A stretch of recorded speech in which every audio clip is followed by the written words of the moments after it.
Well, hello everyone, and welcome in to a very popular program we have here on the six screens, Bloodlines of the Illuminati. Oh my goodness, if you're leaving the Watchtower, if you have been involved with the Watchtower, well, they've been involved with the Illuminati. They're in what they call the Bloodlines of the Illuminati. Well, we have the author coming on here tonight. He talks all about the Illuminati. He talks about how the Watchtower has been involved with the Illuminati. His name is Fritz Springmeier, and we're going to bring him on right now. Hello, Fritz. Are you there with us? Yes, I am. Rick, a big thanks for the opportunity to do another hard-hitting show. You know, we've done 4 shows together, and now this will make the 5th. Well, this program... Thanks people for tuning in. Well, I'll tell you what, we do have a lot of people coming in tonight. The timing is right. This was a big week, Fritz, in the world of the Jehovah's Witnesses. So we got a lot of people that'll be tuning in and listening. But we'll all look. I had people writing me today, is Fritz coming on? Boy, we're looking forward to him coming on. So I'm going to kind of cut you loose. I'm going to let you explain to the audience what you want them to know tonight. So I'm here if you need me, Fritz. So let's cut you loose and let you go. Hey, many Jehovah's Witnesses deceive themselves, Rick, that people who criticize their organization are unfair haters. Haters who can't see how magnificent their organization is. On the contrary, people like myself have listened to their side of things, and we just see through the deception and propaganda. People who are loyal to the Watchtower Society are under a deceptive spell, Rick. If the Watchtower Society was on the up and up and had the true truth, I'd be a Jehovah's Witness. And I'm sure, Rick, you'd be one too, because we love the truth. Right? Well, yeah, no, I would. I'd still be one, but something told me that this is not God's organization, Fritz. Yeah. My program, my information tonight is not for Jehovah's Witnesses. If you're a Jehovah's Witness, you might as well not listen, because I'm targeting those in the audience who are willing to comprehend that the Bible is right when it says Satan is the god of the world, and that the kings, the kingly bloodline, conspire against God's people. See, Charles Sage Russell was from the Russell Illuminati bloodline. He got financing from the Illuminati, in part via the Masonic lodges. His organization, the Watchtower Society, has been a front for the Illuminati, and I'm going to discuss one of their gatekeeper handlers embedded in the organization, embedded right at the top in the past at Bethel headquarters. And some of the listeners may be able to provide me with more pieces. And if so, please do. This is a large, secretive puzzle, and I don't have all the pieces. People, I'm going to throw a lot of information at you in an hour. After an hour, I'm going to open it up for questions, and that may go on for a couple hours. If you can't absorb it all, just go back and listen to the show again, okay? Today's show is going to be fresh information. If you're listening to me for the first time, I suggest you try catching up on the content of my previous appearances on Rick Farron's six-screen show. My 4 previous Saturday night shows were on the following previous dates. My first show was March 25th, 2023. Second show, April 8th. Third show, June 3rd. Fourth show, July 15th. And now, tonight, the 5th show is for November. So what is an Illuminati gatekeeper/handler? Well, if you've read Kathy O'Brien's book, Transformation of America, then you've read her history with a series of handlers. If you read my Illuminati formula book, then you've learned about gatekeepers within a trauma-based mind control multiple personality system. When gatekeeper altars are programmed, they are heavily dehumanized. but it's most likely you haven't read these books. Don't worry, I'll explain things before we focus on that Illuminati gatekeeper / handler embedded in the Watchtower headquarters.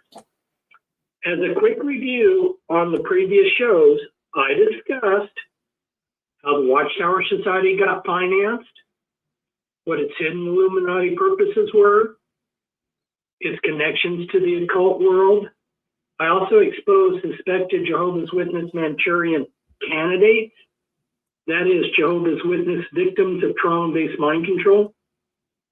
And I exposed a long list of Watchtower officials already convicted of pedophilia and sophisticated scams, who preyed on the most vulnerable, that is, the young Jehovah's Witness children and elderly Jehovah's Witnesses. So I'm going to give two historical examples of Illuminati gatekeeper handlers. First one, Sir Cecil Springmeier, that's a compound name, Springmeier, and the Frenchman Jacques José Attali. And people, you're going to find this information tonight interesting. You won't find this information anywhere else, not even in my own writing. So listen up. It's a lot of details, I know. Bear with me. This show is documenting some of this information for the first time. And for me, it's rather cathartic getting this information off my chest. So let's look at Sir Cecil Springmeier, who he was. He was a member of the Illuminati Holy Merovingian bloodline, their 13th Holy Bloodline. And by the way, in my Bloodlines of the Illuminati book, I gave other presidential advisors and handlers of American presidents who were also of this 13th Holy Merovingian Illuminati bloodline. I gave them and I gave other similar handlers there in the book. But Sir Cecil Rice was Teddy Roosevelt, President Teddy Roosevelt's gatekeeper / handler. So back to giving some of his Cecil Springmeier's resume. His relatives were aristocrats and extremely wealthy. Pardon me? Are we still on? Are you still on, Fritz? Yeah, still on. Just let me just get some of this. Yeah, just clear some of the fat here. Yeah, still on. You're all set. Go ahead. Okay. He was close friends to J.P. Morgan Jr. and Edward Grey. He is the British ambassador to the United States. Now, in terms of Teddy Roosevelt, Sir Cecil Springmeier was his best man at Teddy's second wedding. He directed Teddy how to mediate the Russo-Japanese War. He got Teddy to encourage Woodrow Wilson to enter the United States into World War I. And that actually touched on my life in a way, because my family had come from Germany before World War I, and Woodrow Wilson had promised in his campaign to keep us out of World War I. And so my grandfather voted for him, but as soon as he became president, within days, he declared war on Germany. And my grandfather was so outraged that he voted straight Republican from then on the rest of his life. Anyway, so the next example of a gatekeeper handler, Illuminati gatekeeper handler, is the Frenchman Jacques José Attali. Okay, and he said people only evolve when in fear. And I had to think, boy, that's mirrored by the Watchtower's attitude. You know, so that these people intend to scare us out of our wits. You know, but on the flip side, Christ keeps telling us, be of good courage. So Jacques Attali is head of the European Bank for Reconstruction and Development. He's Jewish. Was a political advisor to 5 French presidents who followed them everywhere like a shadow. For instance, he was in essentially all the meetings of the French president Mitterrand, and he wrote notes to Mitterrand every evening. So these 5 French presidents that he advised or handled were Francois Mitterrand, Jacques Chirac, Nicolas Sarkozy, Francois Hollande, Emmanuel Macron. And Macron, by the way, was an investment banker at Rothschilds and Company, and Attali got him into politics. So he was Macron's catalyst to get into politics. So picking up on his resume some more, 86 books were published with Attali's name as author. He's an Illuminati member. He nicknamed Mitterrand's Sherpa, and for the audience, they may not understand how that term's being used. They're not talking about a Nepalese Sherpa. But Sherpa here, it means an experienced player who guides others. So that was what he was. He guided the French presidents. And there is something that's been on the internet that was on TikTok. And before I read this quote, I want to say, because I don't want this program censored, so I want wherever else out there, any censor that's listening, I'm not saying this quote is real. I'm not saying that it actually was said by him. I'm saying that unfortunately it was out there on the internet. They claimed Attali said this, and they attributed it to his book verbatim, but it's not in there. And so this is an example of something that was false information on the internet. But the quote itself is pretty interesting. I think some of the listeners will understand why. So here's what they say. Attali, Jacques Attali, who is handler / gatekeeper, this is what they said. He said, or they falsely said, he said, the future will be about finding a way to reduce the population. Of course, we will not be able to execute people or build camps. We get rid of them by making them believe it is for their own good. We will find or cause something, a pandemic targeting certain people, a real economic crisis or not, a virus affecting the old or the elderly. It doesn't matter. The weak and fearful will succumb to it. The stupid will believe in it and ask to be treated. We will have taken care of having panned the treatment, a treatment that will be the solution. The selection of idiots will therefore be done by itself. They will go to the slaughterhouse alone, end quote. Okay, so this quote is said to be from Jacques Attali's book verbatim, 1981 through 1986. However, and this is a big however, there is nowhere in the book that says this quote. Verbatim, the book verbatim, are the details and records of one-on-one meetings between heads of state. And the attribution of this quote to Jacques Attali is false. On September 21st, 2020, a video was posted on TikTok that got over 324,000 views, which claimed Jacques Attali said this. So where did this quote come from? Interestingly, it sounds a lot like the Illuminati hierarchy members I communicated with. Jacques calls himself a futurist. He claims to have predicted COVID in 2003 in a book that's got a French title. The French title means Dictionary of the 21st Century. I'm not going to try to pronounce the title in French, as my French is real weak. But Jacques Attali, he claims, or he says, that human beings are prone to display very dangerous behaviors. Pollution is destroying mankind. He calls modern economy, and quote, an economy of death. And he's in favor of a global reset. It's interesting how people like him, they're really smooth talkers. You listen to them and you go, hey, yeah, I can agree with this guy, but then they lead you down the primrose path and then wham, they like, yeah, we need this global reset, where you own nothing and you're happy. You know, we need to have carbon neutral life. You know, so let me explain some about a gatekeeper handler. So going back to the question, what is a gatekeeper handler in terms of the Illuminati? And I'm going to explain it by bringing in an analogy.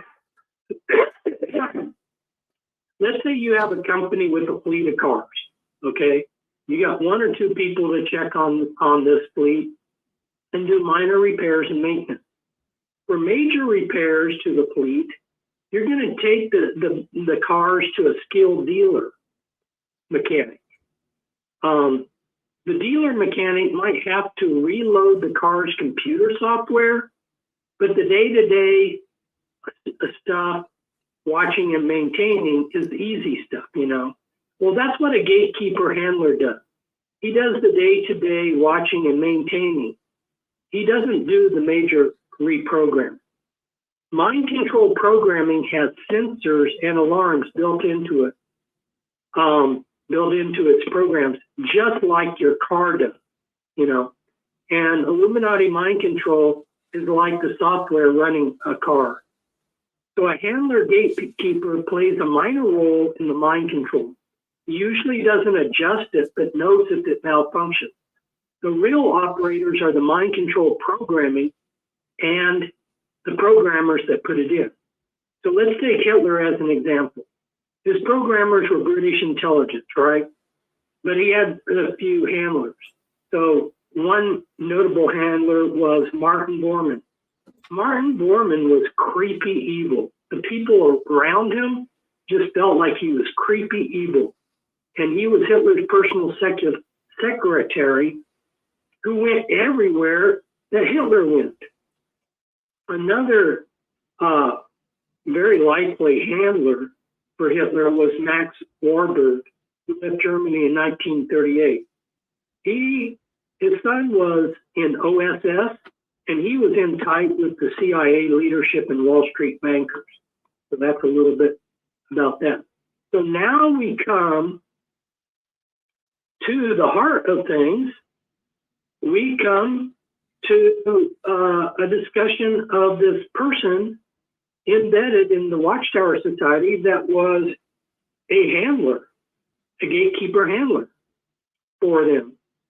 And this goes all the way back to, in 1990, I began exposing that a 54-year-old man, Nasir Salih, was in charge of 97-year-old Fred Franz, the president of the Watchtower Society. I mentioned them in two of my books and in my 1995 Prophecy Club talk. Fred Franz had been with the Watchtower Society from 1913 onwards, back during the days of Charles Taze Russell's leadership. He was reportedly offered a Rhodes Scholarship, which he reportedly turned down. Okay, so I got to digress here a little bit. So Fred Franz, when you realize that, wasn't a nobody, but somebody important to the elite, that he was offered Rhodes Scholarship.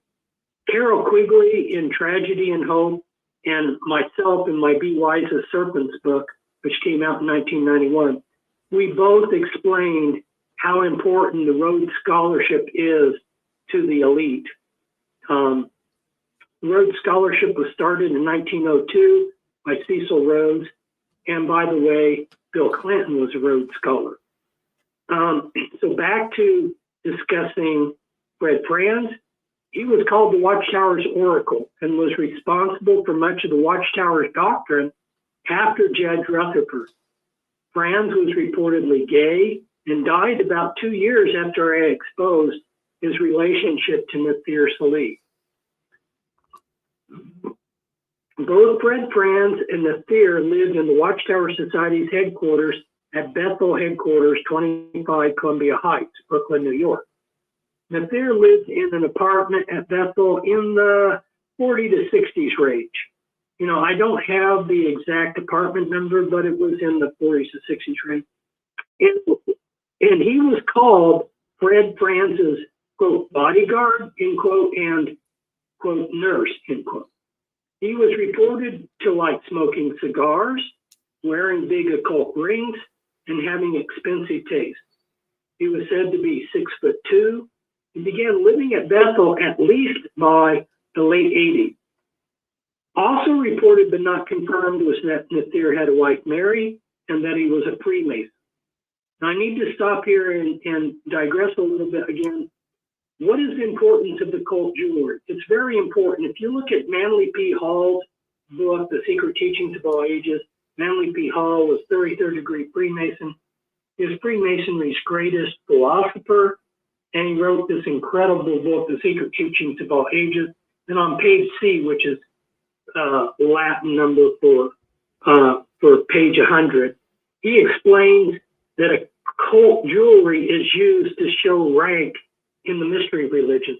Now, the Illuminati is the continuation of the mystery religion, and I've seen firsthand how this occult jewelry is used by hierarchy members to show their rank in the Illuminati. They actually wear these rings, and I've seen it. So it was also reported to me that Fred Franz was, who was the president of the Watchtower Society then, was basically on his deathbed those last few years, and that Nathir acted as the gatekeeper. When someone wanted an answer from Freddie Franz, Nathir would go into Franz's room and would come out with the answer.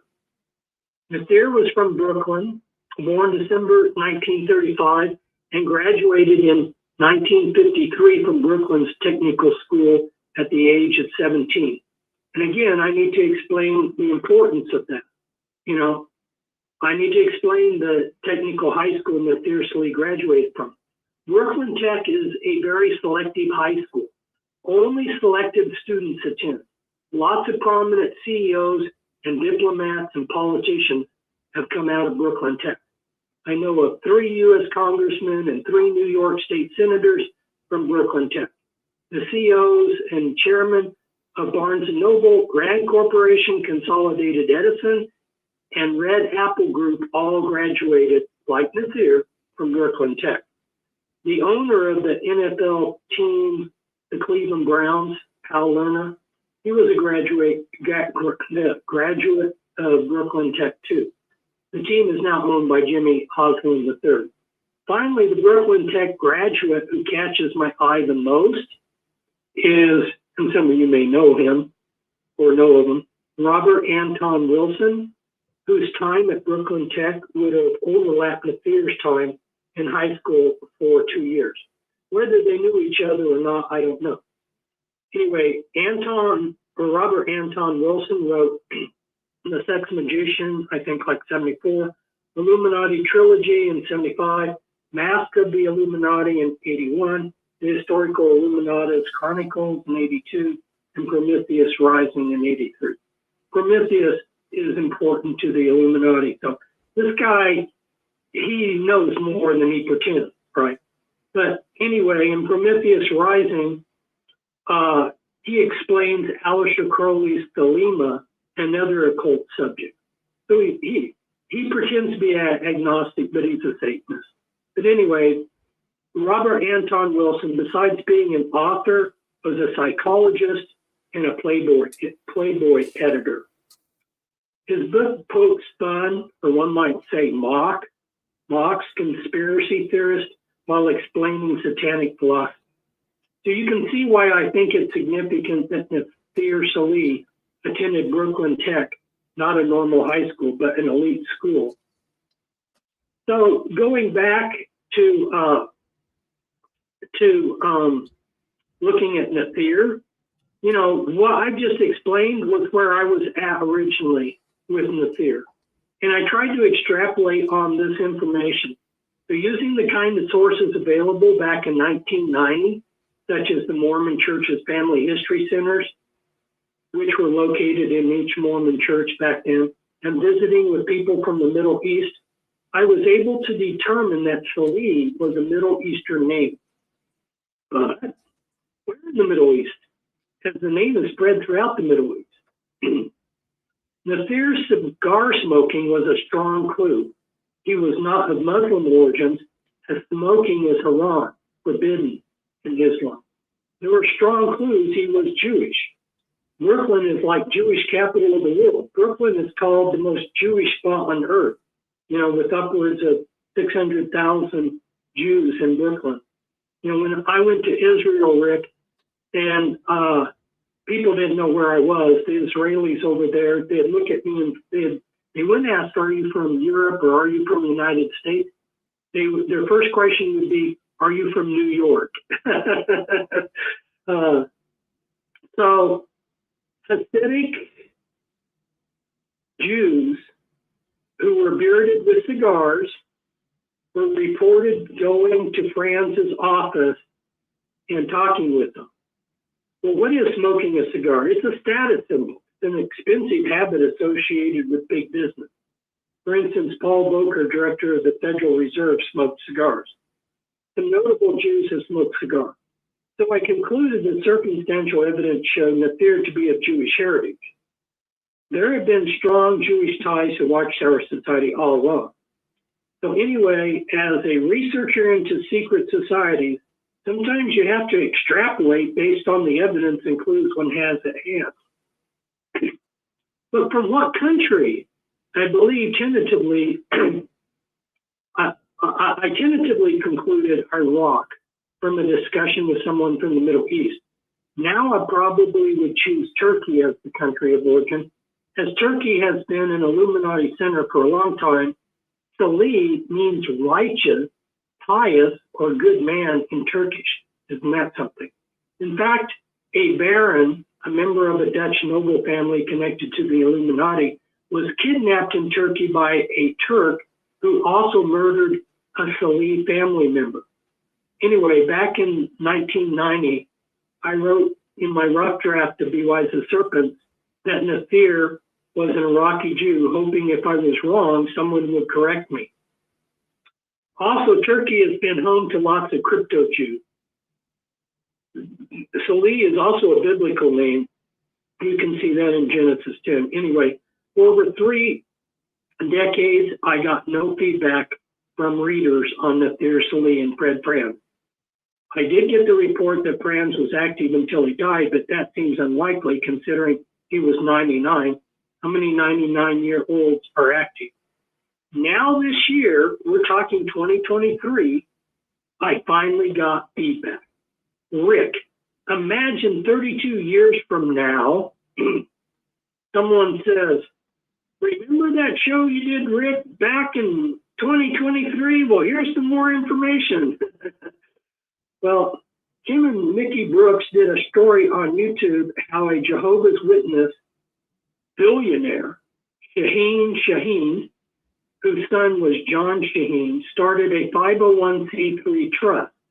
The John and Angela Shaheen Charitable Trust in Chattanooga, Tennessee, donated sizable amounts to Nathir Salih from 2010 onwards.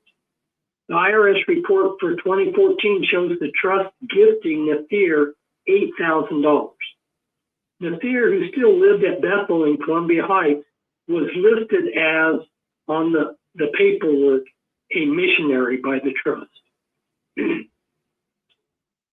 So that's what I can tell you about Nathir Salih. A cigar-smoking 6'2" Navy Brooklynite, likely of Jewish Turk background, now I believe 88 years old and alive.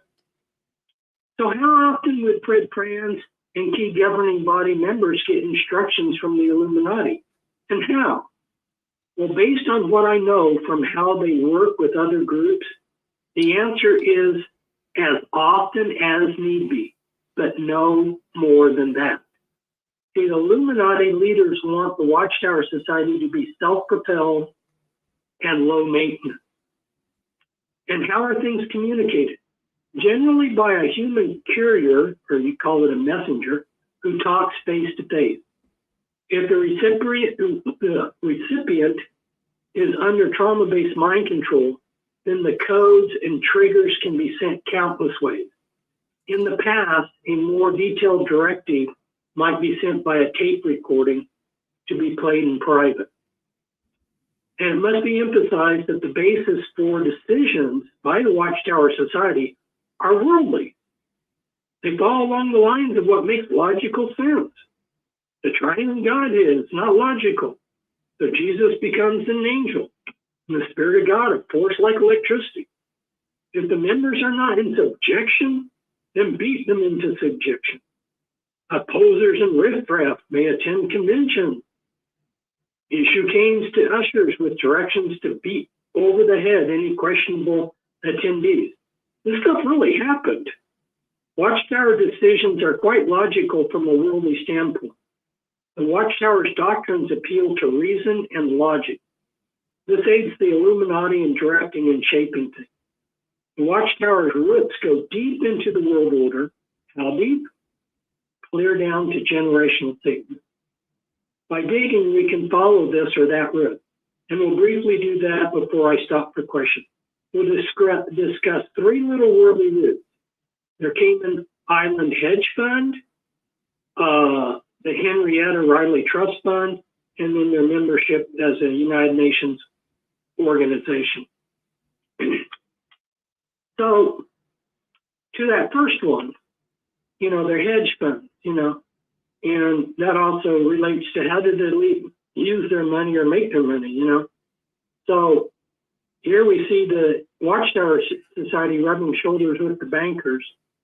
If we look at a conference roster in September 2010 for a conference in London, UK, United Kingdom, I believe that this was in the city, that is the inner financial district, which was put on for bankers and hedge fund managers. It was a conference titled Hedge Fund Intelligence Global Review. And we discovered the Watchtower Society was one of the participants. Watchtower headquarters sent reps to get the inside scoop on putting money into hedge funds. There are hedge fund conferences in the United States, quite a number of them in New York City, in fact. So I don't know what attracted the Watchtower to this particular conference. Anyway, 3 years earlier, a Form D processed by Thompson Financial and on the archives of the Securities and Exchange Commission website documents that in November 2007, the Watchtower Society put $40 million into a hedge fund located in the Cayman Islands. The Cayman Islands is a tax haven, you probably know that, Rick, as well as the other listeners, that allows the big boys to launder dirty money. But some observers think the Watchtower Society has up to 100 times that much in assets, perhaps as much as $40 billion total assets. Personally, I don't know what they have, but I'm sure it's more than what the average Jehovah's Witness thinks. So anyway, many nonprofit organizations such as foundations for the elite, the Elite Love Foundation, they invest in hedge funds. Investment accounts for nonprofit organizations are called brokerage accounts, and they are exempt from federal income tax. Accredited hedge fund investors are required by law to have a minimum of $1 million. So there's nothing illegal for a nonprofit organization like the Watchtower Society to make money using a hedge fund. However, hedge funds only make money for the elite who have large sums of money and have inside awareness of what's going to happen in the world's economy. There is nothing illegal for the Watchtower Society investors to rub shoulders with top bankers. So let's look at an example of a Watchtower Society trust. We already talked about one trust that was funneling money to Nathir Salih, but there's other trusts, and maybe some of the audience know some of these trusts. I know of one worth mentioning, the Henrietta Riley Trust, and maybe Rick can help out, or the other listeners can help me out learn more on these kind of subjects. So I discovered, Rick, that during the Great Depression, the Illuminati elite used frontmen to buy up properties pennies on the dollar. The front men would get wealthy too. So we see a lawyer named William H. Riley mysteriously during the Great Depression come into a large sum of money. He dies, and then later his wife Henrietta M. Riley dies, and their estate is turned into the Henrietta M. Riley Trust. The trust is out of Detroit, and its board members are not published. Whoever its mysterious trustees are, they like to invest in the military-industrial complex. And most of the trust payouts go to the Watchtower Society. For instance, this Riley Trust in 1 year, 2019 to 2020, gave about $825,000 to the Watchtower Society. Now, some people are concerned the Watchtower Society takes money made from the military-industrial complex. But I'd remind people, all of us, that most people take things like the COVID stimulus check, even though the U.S. government is involved in lots of shady deals. The U.S. government is involved in war and a lot of other things. So it's not clear-cut how reprehensible it is for the Watchtower Society to take money made from war industries. I'm not going to touch that with a moral judgment, but I'm sure that Jehovah's Witnesses who got disfellowshipped for working in the military-industrial complex must feel it's hypocritical that the Watchtower Society can make money off the military-industrial complex, but they couldn't.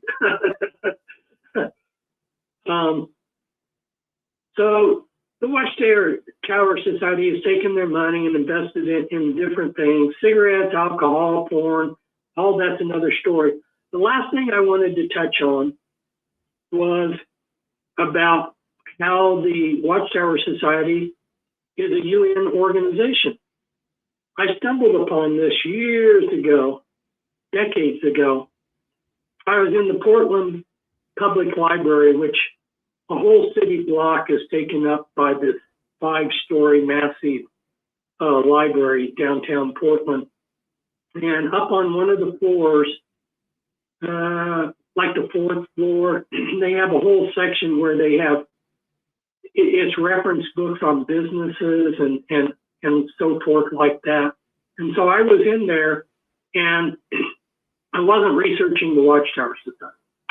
I was researching the United Nations and organizations that are related to the United Nations. And as I was going through the pages, and the United Nations was listing organizations connected to it, there was the Watchtower Society. And I know I've talked about it in some radio interviews. I don't know if I've ever wrote about it in any of my articles. But I have, but it wasn't the focus. I had bigger fish to fry back then. It wasn't the focus of my research back then. The Watchtower Society was only one of hundreds of organizations I've looked at. But I know now, I think Rick has known that the Watchtower Society was a United Nations organization. Are you there, Rick? Yeah, I did, Fritz. Yep. Yeah.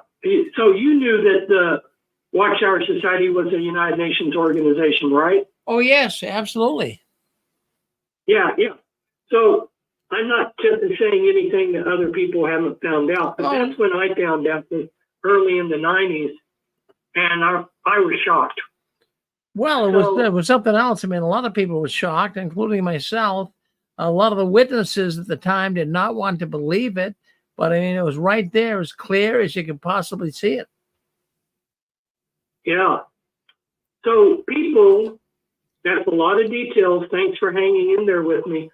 What I want to finish with is I want to tell you that you should really appreciate Rick for having me on, because I wanted to give this information 6 months ago, and the show that I wanted to do it on, and I won't say what show, but they didn't have time for me. And I've waited all these months hoping I could do the show for them, and finally realized, they're just going to blow me off.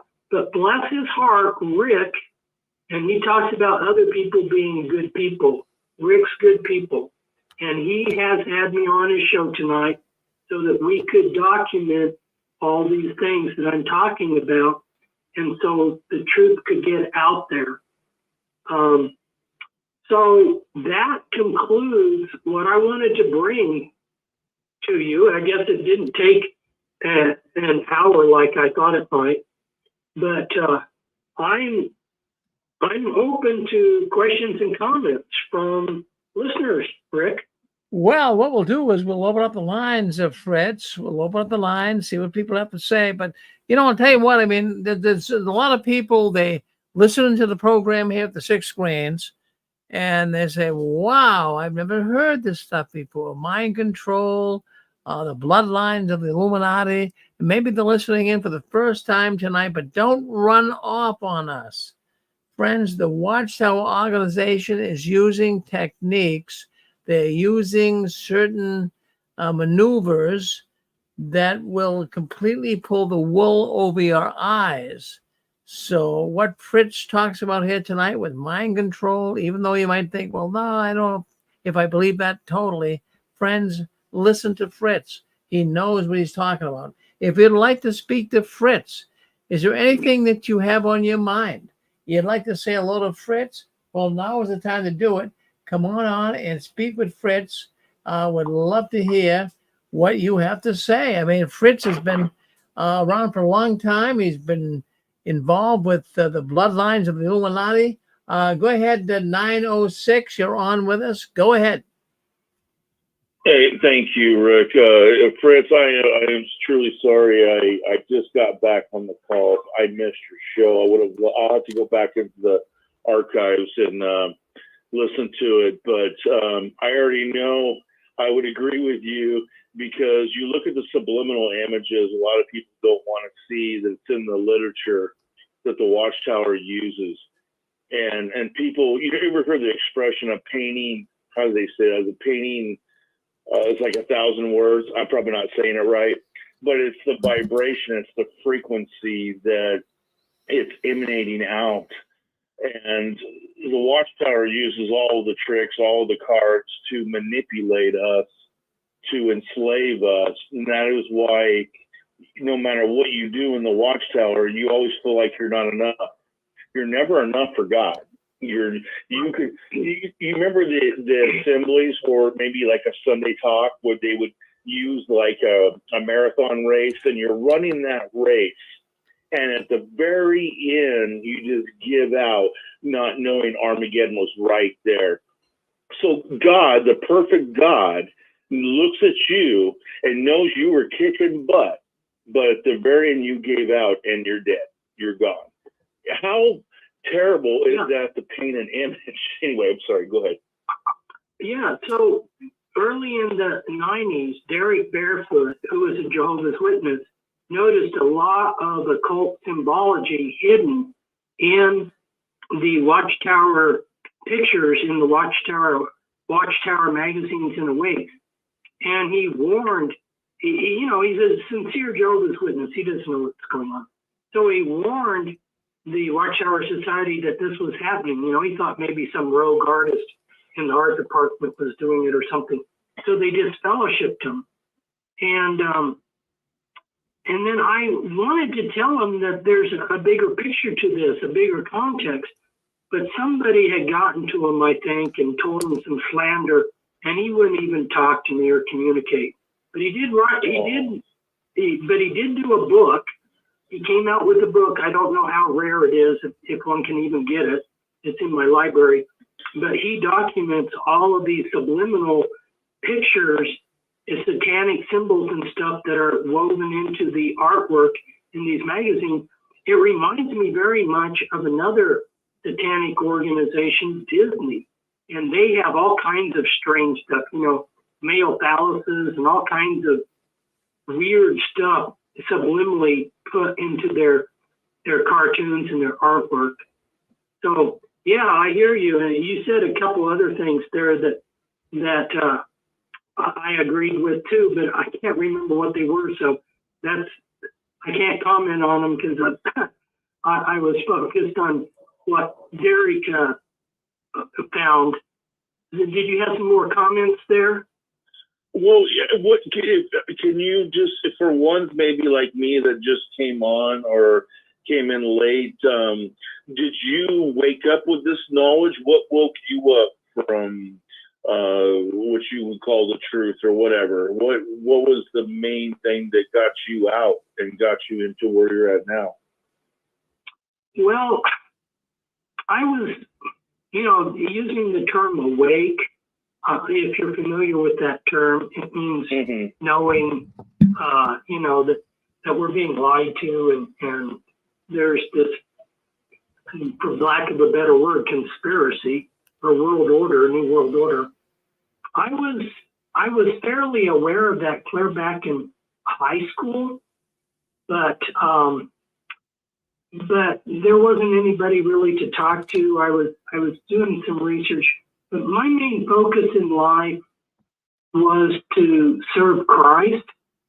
And then it's a long story, but then I went to the old order Amish to see what had gone wrong with society, because they lived sort of like in the 19th century. One of the reasons I went back, there were a number, but one is like if you have two railroad tracks, and they separate, I was trying to figure out where did we go wrong, and I did get some answers in going back and seeing how things used to be done in the old way of doing things. But while I was Amish, I was given obviously a divine set of dreams that gave me a calling to go out and expose the corruption in the churches. And then in order to do that, I had to expose the corruption of the world, because the world is in the churches, And so there was a period of time where I did attend the Kingdom Hall. And I know that some of the Jehovah's Witnesses back then were really sincerely wanting to get out of the world. They had read Alexander Hislop's The Two Babylons, and they really, they took that book to heart, and they didn't want anything to do with Babylon, which now it's Babylon the Great, So, I could identify with some of where they were at, but while I rubbed shoulders with the Watchtower Society and their leaders, I realized this is a very dangerous, I could see it was a very evil organization, very evil. And that's a long story, but I could just, if you know good and you know evil, and you bump into evil, I bumped into some really evil Watchtower hierarchy members.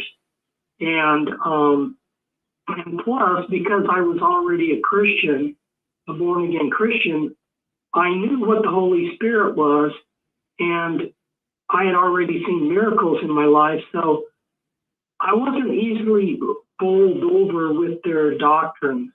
I could see through things. Like they tell you, okay, Stauros is a pole, but they don't tell you that there's two meanings. A lot of words have secondary meanings. The secondary meaning of Stauros is a cross. So they're deceptive, and they don't even realize how they're deceptive. And finally, I came to realize, because at first I thought, oh, they're just truth seekers that found the wrong answers. But as I got more and more familiar with it, I realized these people are under a demonic spell. So, like some people will say the Watchtower Society is a man-made organization. Well, okay, I'll kind of agree with that. But more specific or a better answer is to say it's not man-made, it's a demonic-made organization.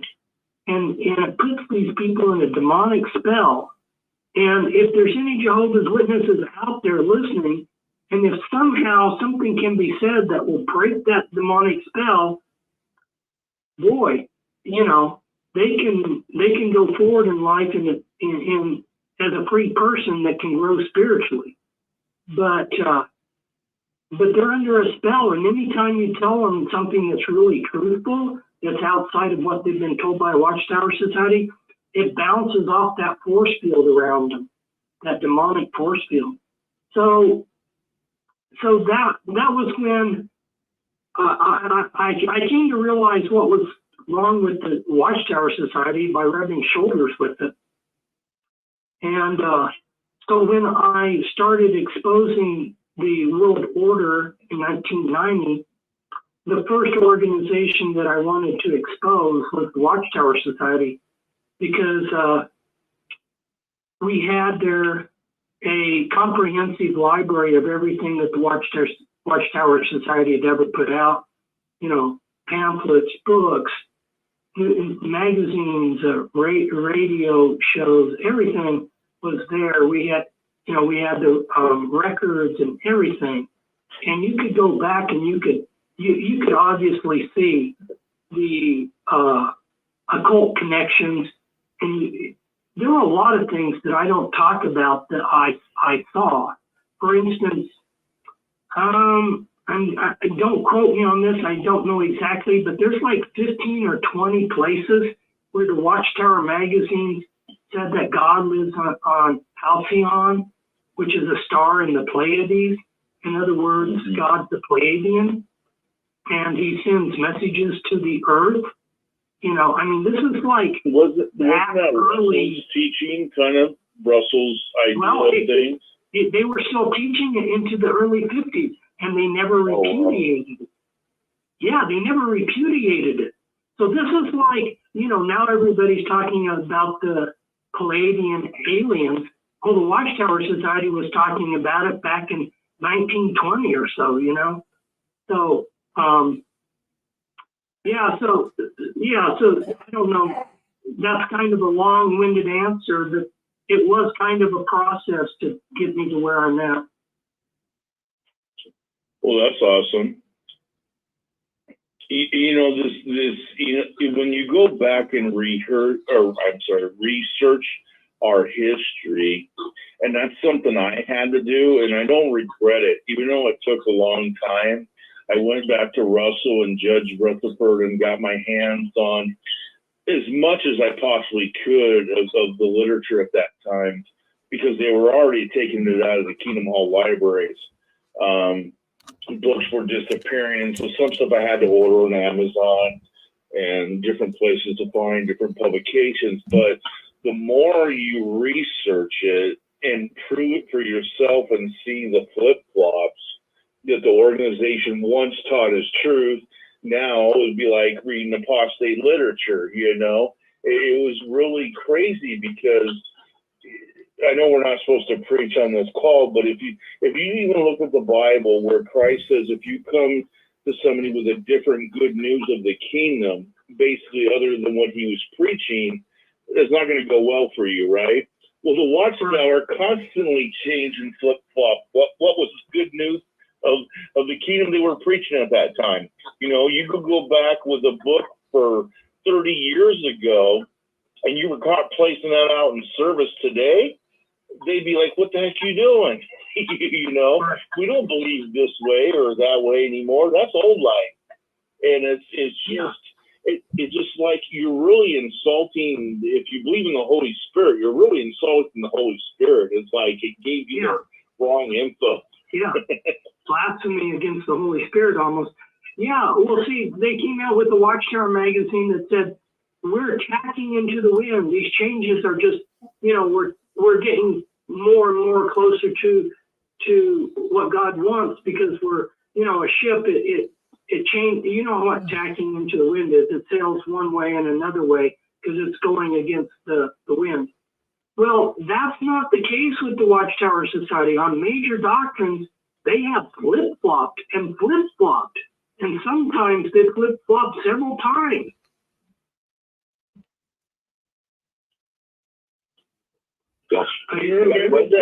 Was that in the Watchtower, the wake? They tried to make an excuse. They used a sailboat that was zigzagging back and forth, and they were trying to basically say that's how the truth works, is you're never going really backwards.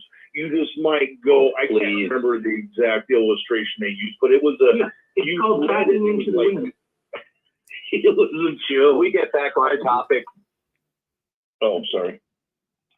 I've been wanting to ask Fritz a very pertinent question. Please, Fritz, you don't come on that often, and I used to host a broadcast on this network going specifically into Charles Taze Russell's occult connections. I have a question for you, Fritz. Yeah. My question is, have you ever, because I haven't heard you speak on it, have you delved into Charles Taze Russell's connections to uber prominent Zionists in New York City? When he moved from Pittsburgh, Allegheny in 1909, he began collaborating with two very prominent Zionists. One became the first president of B'nai B'rith, which is Jewish Freemasonry, and the other one was Samuel Untermeyer, who was so prominent, he basically led Woodrow Wilson into World War I for the Zionists. So Russell was collaborating with them. I'm looking at the article here. I have the front cover from Haaretz, a 2018 article from Haaretz. Do you know what the article cover reads? Listen to this. Before Herzl, there was Charles Taze Russell.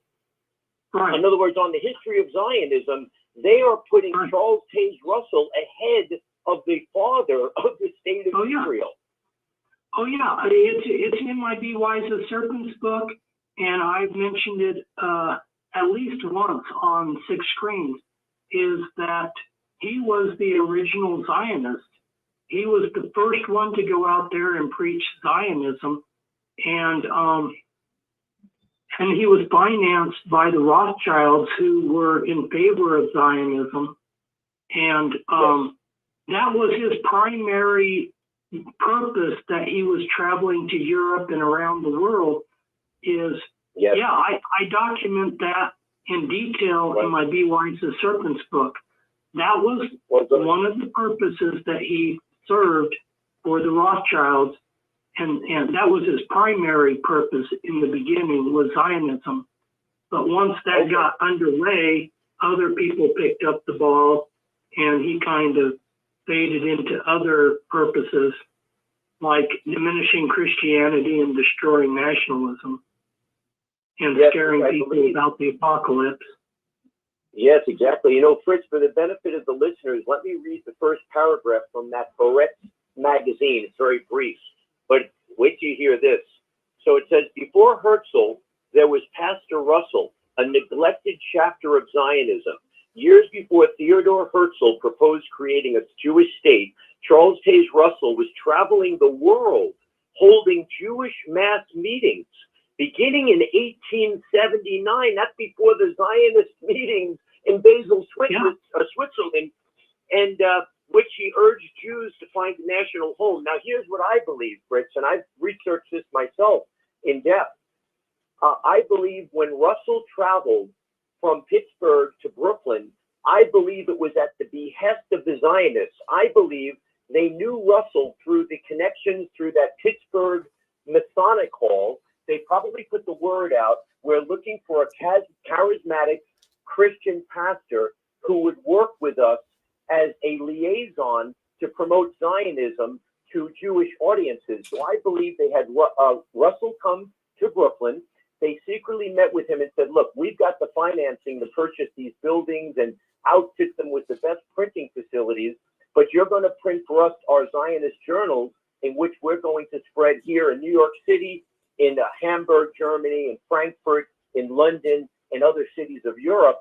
This is a major, major point because it puts together the missing piece of the puzzle. How could Russell come up with the funding from the sale of, they say, 5 clothing stores? I know, Fritz, you know that it wasn't even 5 stores. They weren't even brick and mortar stores. They were spaces shared in somebody else's store. So I believe Russell made a secret pact with the Zionists. They financed him. He gave the speeches, and that was basically his purpose. I believe, as a matter of fact, if it wasn't for those Zionists, the Watchtower movement that we see today would have fizzled out probably around the time of the riot in Bethel when Rutherford took over. It would have been like many other flash-in-the-pan movements of the late 19th century. But because of this prominent Zionism, I believe that's what led it to become, worldwide movement. You should see if you can get a hold of, and I still have some copies in supply. My Be Wise as Serpents book, I have a whole chapter in there where I go into nitty-gritty details about the early finances of the Watchtower Society. So you know, and I've covered some of that in one of these programs. I don't know if you listened to the other 4 programs I've done, but I actually I've heard you before on at least one occasion, I believe 2. I don't think I've heard you mention the name Rothschild in either of those broadcasts. That's why I wanted to speak with you. Oh yeah, I did. I've mentioned it several times. All right, now you made a very good point before about this Nathan Salih, and I agree with you. He probably was a Turkish Jew. Excuse me. Nasir, not Nathan. He also could have been Iranian, either Iranian or Turkish, but I believe that the secret owners of that corporation are probably largely Jews, members of the Zionist community that invested in the Watchtower because they want ownership. If they control something, they have to have at least 51% ownership. So that's probably why. Do you remember when the other author that used to be on here, Ed Hall, he had gone to Pennsylvania to try to fulfill a FOIA request to find out the names of the members. And he was told at the county clerk's office that I could not give you those names, despite the fact that you have a properly executed FOIA request. There's only one group of people that has that much power, Fritz. Yeah. So I don't want to make this show what some people are going to say a Jew bashing show, but yeah, you're making some good points. And neither you or I bash Jews. We're just mentioning the connection of Russell to very prominent Zionists. Right. Those connections exist. We're not bashing anyone. I'm not bashing Nathan Salih. I'm just saying I believe he's either a Turkish Jew, which would be the Donma. You know the history of the Donma Jews. Yeah, I know that. Sabbatai Zevi. Yeah. They're a bunch of crypto Jews that were Satanists. Yeah, in an earlier show on here, because you haven't listened to all 4 of those earlier shows, I talked about how the B'nai B'rith sent money to the Watchtower Society, and that was proven in court. There was the man who was saying it was sued for libel and went into court, and he proved it. So that statement has even been proved. So yeah. You know, Fritz, though, think about this. Russell was giving these speeches in New York City at the Hippodrome as well as in Europe. But think about this. Who in the Watchtower in the early 1900s, from 1909 to 1916 when he died, no one spoke about it. I haven't heard anyone in the Watchtower ever make mention of Russell's collaboration with the Zionists. It's amazing they've been able to keep this so hushed. Well, kind of. I'm spacing off her name. The lady who was an ambassador for the United States, who's so prominent. She wrote a book about Charles Taze Russell being the first Zionist. You're not talking about Edith Starr Miller, Lady Queensborough? No. Right. No. Well, yeah, I can't think of her name offhand, but what did she mention though? What did she say about Russell? She wrote a whole book about how he was the very first Zionist ever. She's Jewish. I think she was like ambassador to the United Nations. I'm surprised I haven't come across that one. Yeah, well, there's a lot out there if people will scratch around and look.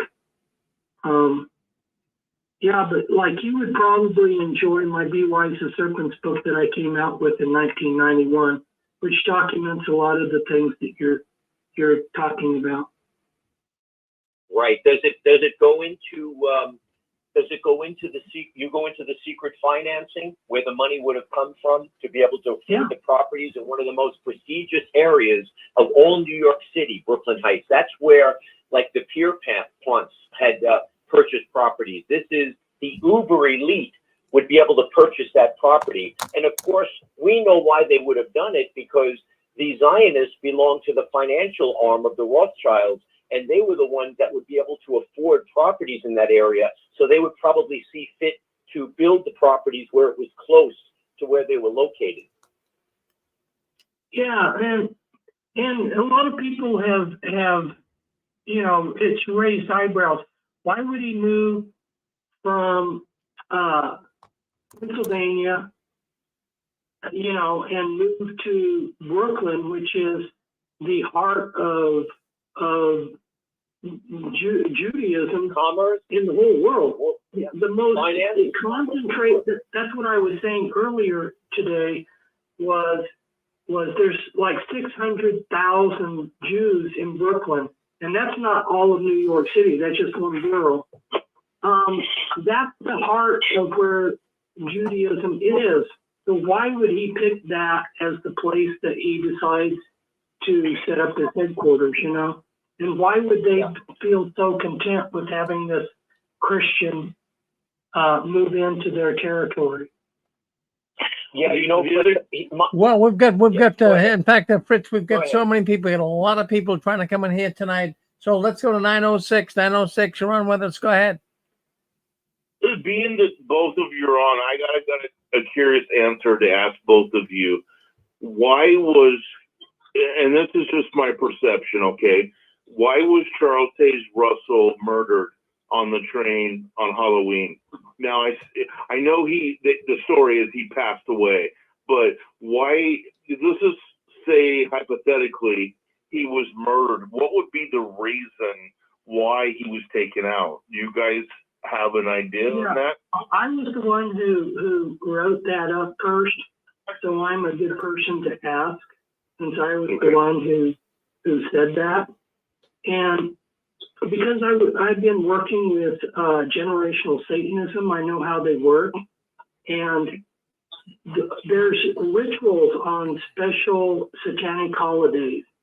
And on those rituals, they do certain things. And so they will sacrifice a particular person, and they will pass the breath from one person on to another person. So like if you are a queen mother and you're going to die, they will ritually sacrifice you, and the next queen mother breathes your breath, and they believe that gives the spirit from the dying person to the next generation. So there's a whole occult ritual involved in this. And basically passing on that knowledge and everything to the next person and life, right? Or well, they're passing the spirit on to the next generation. And I also, and it's connected to an occult ritual. Pardon me? Yeah, if I may say, one thing that tipped me off was when he dressed himself in the Roman toga. Now, what I believe he did is Russell at that point was a defeated man. Everything had come to nothing. The predictions of the end times did not come to pass. It was now 1916. His silver and gold mining prospects in California had come up empty. As a matter of fact, he had just gone out to look at another prospect, and he found out that there was no serious gold or silver in that one either. So, as far as what he did that night, I am convinced that he himself. I believe the Roman toga is the tip-off, because the Romans were the ones that would poison themselves with several different poisons they would use. And the fact that his personal assistant said that Russell laid down and died, like almost like he took the poison and just laid down on his bed and died, would give evidence that he poisoned himself. Someone would not just die unless they were sacrificially offered.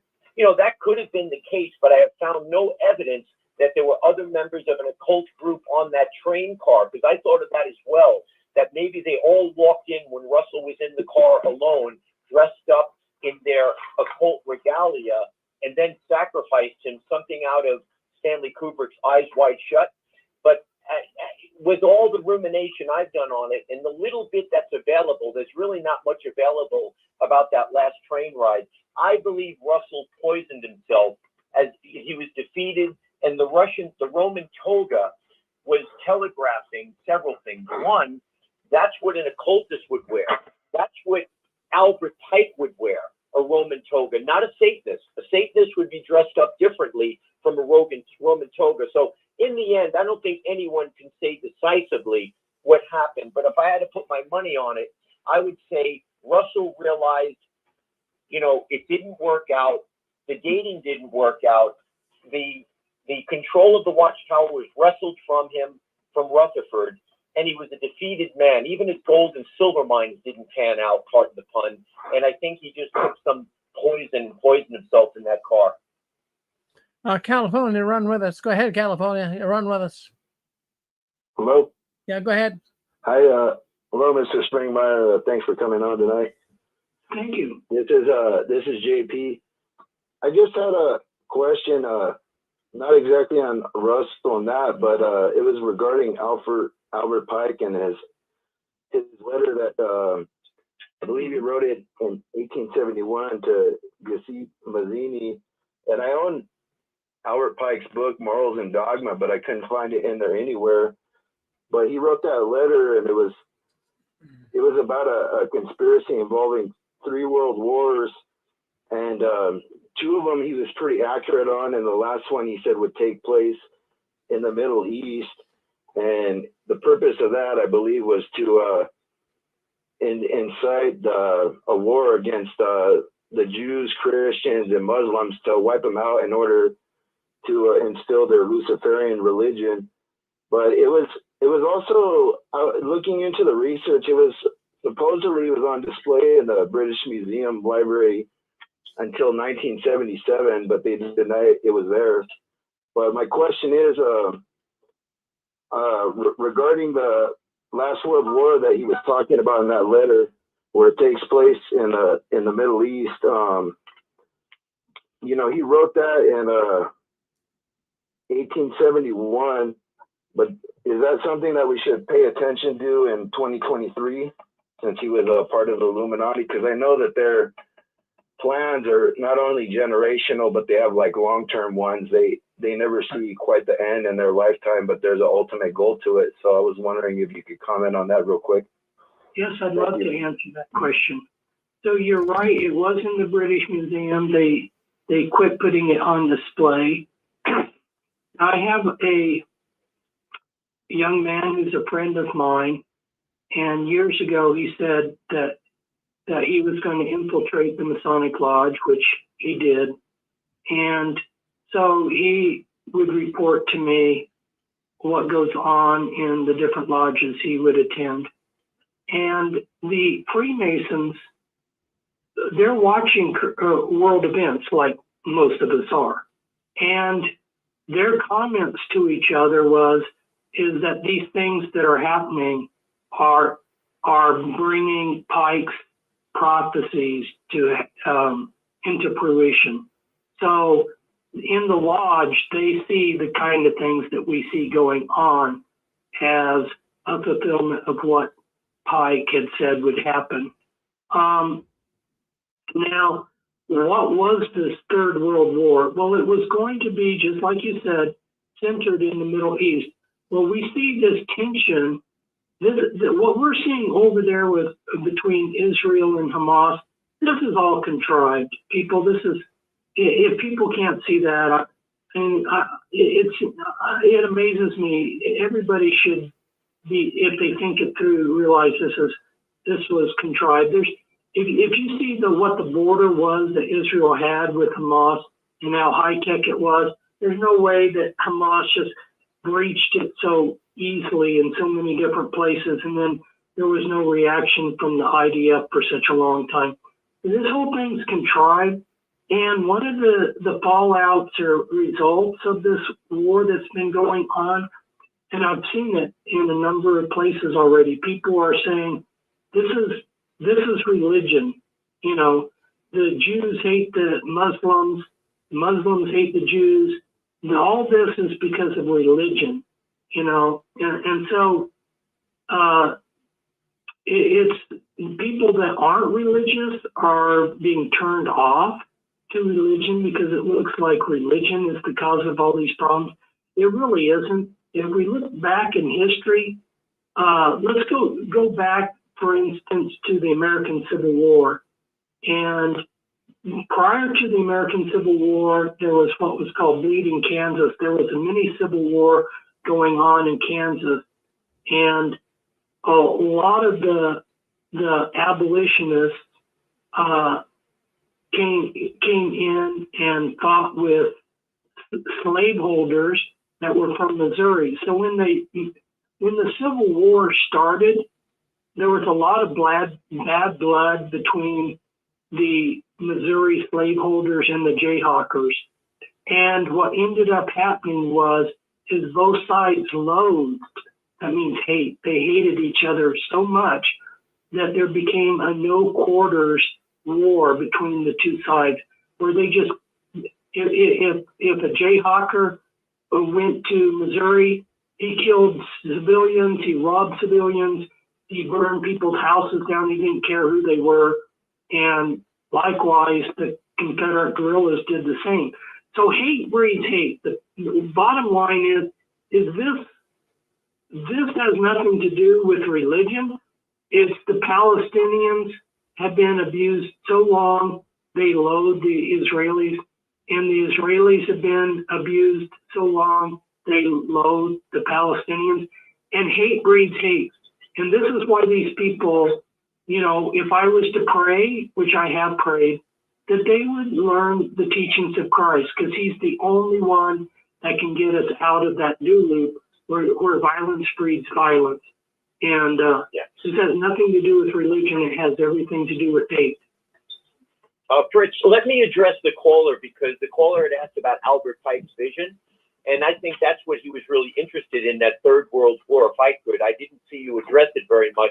Let me address him just a little bit on that. I thought I said that there's going to be a Third World War. I have a question for you, about Fritz. the Civil War.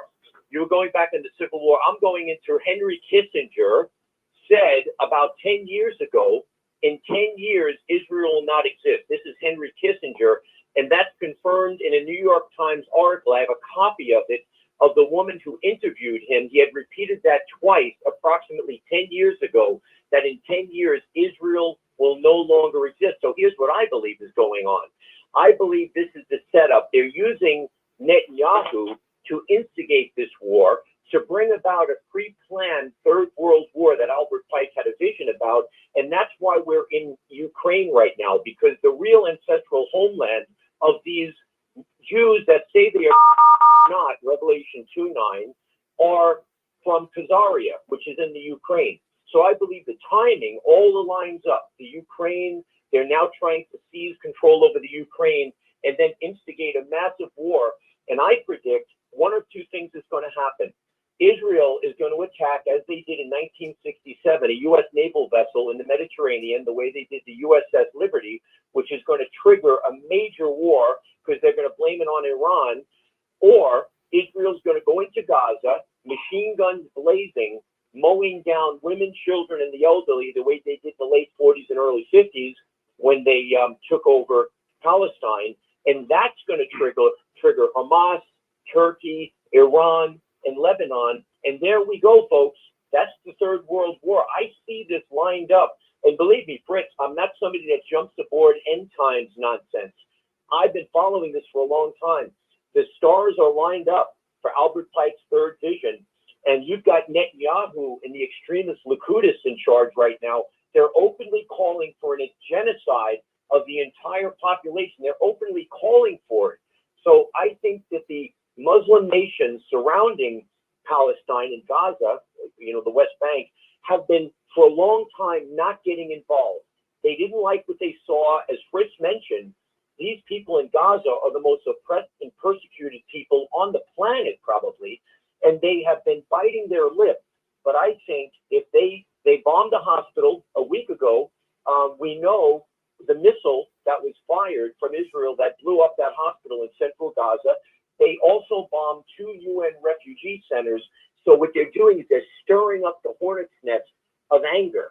And I believe a trigger event is coming. I think it's going to be Israel is going to attack a U.S. naval vessel with the full consent of Joe Biden and these, Zionists, Zionists here and the lobby that supports Biden.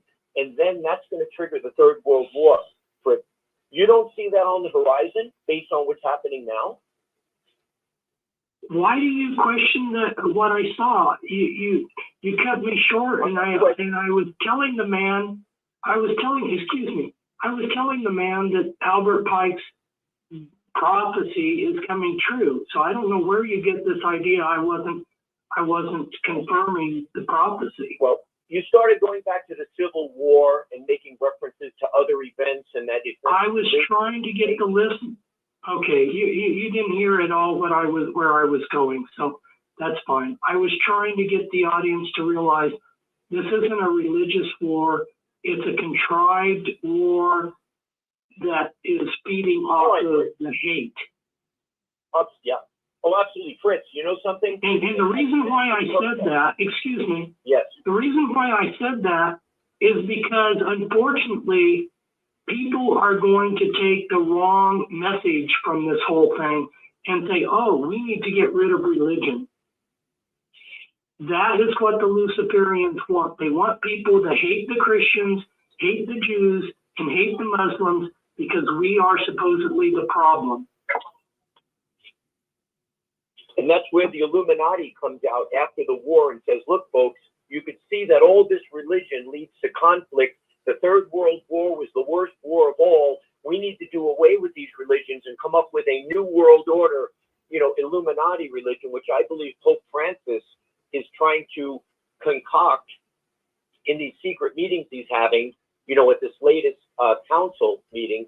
And I believe this is all lining up. The stars are lining up. This Pope Francis, this New World Order Pope, ecumenicism, and of course now the biggest aggression. We haven't seen anything like this in 50 years since the 6 Days War, where Israel has gone in with this level of aggression, and the entire international community is outraged. A few nations have spoken out, but most are so beholden to the foreign aid money that the U.S. gives that they're keeping their mouths shut. I don't know how much longer. And I agree, Fritz, this is all contrived. We had several IDF soldiers come forward and say there is simply no way hundreds of Hamas militants could have ever penetrated Israel's wall with surveillance that's as sophisticated as the Pentagon. They said even a small cat or dog would trigger the alert, and there would be IDF response within minutes. And they want you to believe you got flying Hamas soldiers. By the way, those flying winged Hamas soldiers were from a video a year earlier in Syria. And the other video of the children, the teenagers running at the concert is now confirmed. They have the proof of this, was from the Bruno Mars concert a week or two earlier. So this was all contrived by Netanyahu. There was massive protests all throughout Israel for him to resign, because most of Israel is not this extremist faction. They don't want to harm Palestinians. They don't want to shut their electrical power off. They want to live in harmony with their neighbors and with those living inside Israel. But it's this foaming from the mouth Likud and settler faction that is pushing this. And Netanyahu, because of the heat on him right now, is exploiting it. I believe Netanyahu is nothing more than a pawn in the game. They know Netanyahu will use it and exploit it, but he himself is only being used as a chess piece. Right. Yeah, so thank you for acknowledging why I went that direction. Because while I had a chance, I wanted... Yeah. Hey, Fritz always leads you in the same direction. I'm only giving him the perspective from the occult side and from the, recent developments. All truth will ultimately lead you to the correct conclusion. So I'm just contributing what my strength is, which is the occult and of course, the current world events, particularly that bombshell interview with Henry Kissinger. Now, Kissinger does not come up to fearmonger people for no reason. He was tipped off by the global elite that they're getting ready to bring about this cataclysmic war which would, in Kissinger's own words, bring an end to Israel as we know it. Well, I'm not sure why Kissinger said that, but Kissinger Yes, is an Illuminati member. Fritz said that. He said that because he actually did something pretty amazing. He switched. The Egyptians were very, very clearly anti-Israel. And he managed in the 1950s to do a complete U-turn and get them to actually, instead of being pro-Russia, and anti the West, he actually got them to become pro-West. And one of the reasons that he gave to encourage them to become anti-Russia, pro-West, was that if they weren't careful, there would be no Israel in the region, and that was beneficial to the Egyptians. They didn't want floods of Arabs from that region, as they still don't today, going across the border. And also, I just want to say, Israel did not bomb that hospital. It's been proven that that was one of their own missiles that fell short, one of their own, hello? Yeah, I'm sorry, my dear. You've been misled. They already know it's a JM4, I believe it is. They identified the heat signature of the missile, that Hamas does not even have a missile that has an ordnance that could blow up a hospital. They don't even have one. It didn't blow up a hospital, it was a car park. It wasn't a hospital, it was a car park. Okay, if you're going to believe a terrorist organization, they didn't blow up. You're telling me, wait a minute. You're saying that a hospital was not blown up in central Gaza? Listen, Fritz, this woman is saying a hospital was not blown up in central Gaza. It was not. It was a car park. It was a car park. Would you please address this, Fritz? Would you like to address this? I think you need to check the research. You really do. You really do. Documented on major news In these kind of situations, listen, this woman is either a Zionist herself doing damage control, or she hasn't been watching. Yes, I agree that Israel should exist. Of course I do. When you see the level of anti-Semitism in the world, of course I think that needs to be somewhere. Hey guys, I think you let Fritz. Hey, I had a question for Mr. Springmeier on the political takeover. Hey guys, you're arguing to each other. Let Fritz take over. Hey Fritz, Can we go on to the next Mr. Springmeier, I wanted to ask you about the subliminal artwork in the magazines, and if you heard about the medical quackery devices that Charles Taze Russell had in the early days of the Watchtower. Yeah, it was actually after Russell that they had a lot of the radionics or whatever, they've been using the Ouija boards a lot too. Yeah, I'm familiar with that, and I don't know how much I've written on that kind of stuff, because I'm aware of it, but I don't know how, because I had bigger fish to fry. For me, that somebody did something really goofy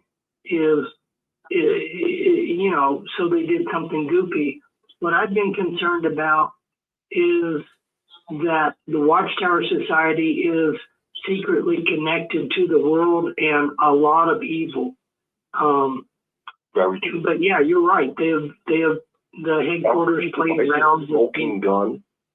Pardon me? You know that these devices use a drop of blood or a signature, and it has a stick plate. You can run a search on YouTube about radionics boxes, and you'll see warlocks doing videos with them. You can put the image of anything on it, strengthen yourself, or you can weaken somebody. You can weaken an enemy target if you have their blood or you have their signature. And the witnesses had the ERA machines, and Rutherford was actually using these machines to heal his ailments. And they kept phone devices along with them. And I heard that they were on display at Watchtower headquarters. I don't know if that's true or not.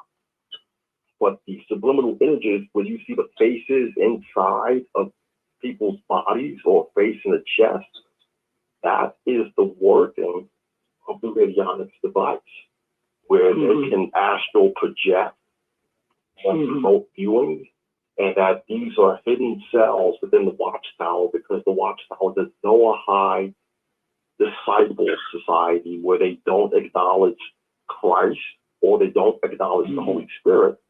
And that's where the Zionism connection is, because you have all these people who into believing they're in that religious organization when they're really Noahide slaves. They're golems.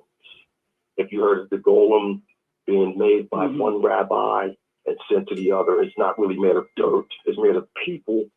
And we know that they created Islam when the prophet went through his demonic episodes in a cave. It's similar to what Charles Taze Russell was doing when he was channeling spirits, which is similar to what Malcolm X went through in the prison cell when he saw the apparition of Elijah, because Elijah was the Vegas. And before Elijah, there was Fard Muhammad, where his followers said that he always knew what we were up to because he's practicing astral projection and remote viewing to keep tabs on his people. Now, the Israelites, when Moses was made an Elohim before he confronted Pharaoh. So it's as if the Israelites themselves were sort of initiated as sorts, being God's chosen people, into being maguses. And they run around just like Harry Potter today because they practice witchcraft. But it's a sort of kosher sanctioned witchcraft because the nations will be destroyed. And there are verses that say that we have to lick the dust before Israel's feet, and that the kings of the earth, that Israel will suck the breast of the kings of the earth. They have that we are subservient to that nation as God divine, but they are tainted, and it's just to bring about a means to an end.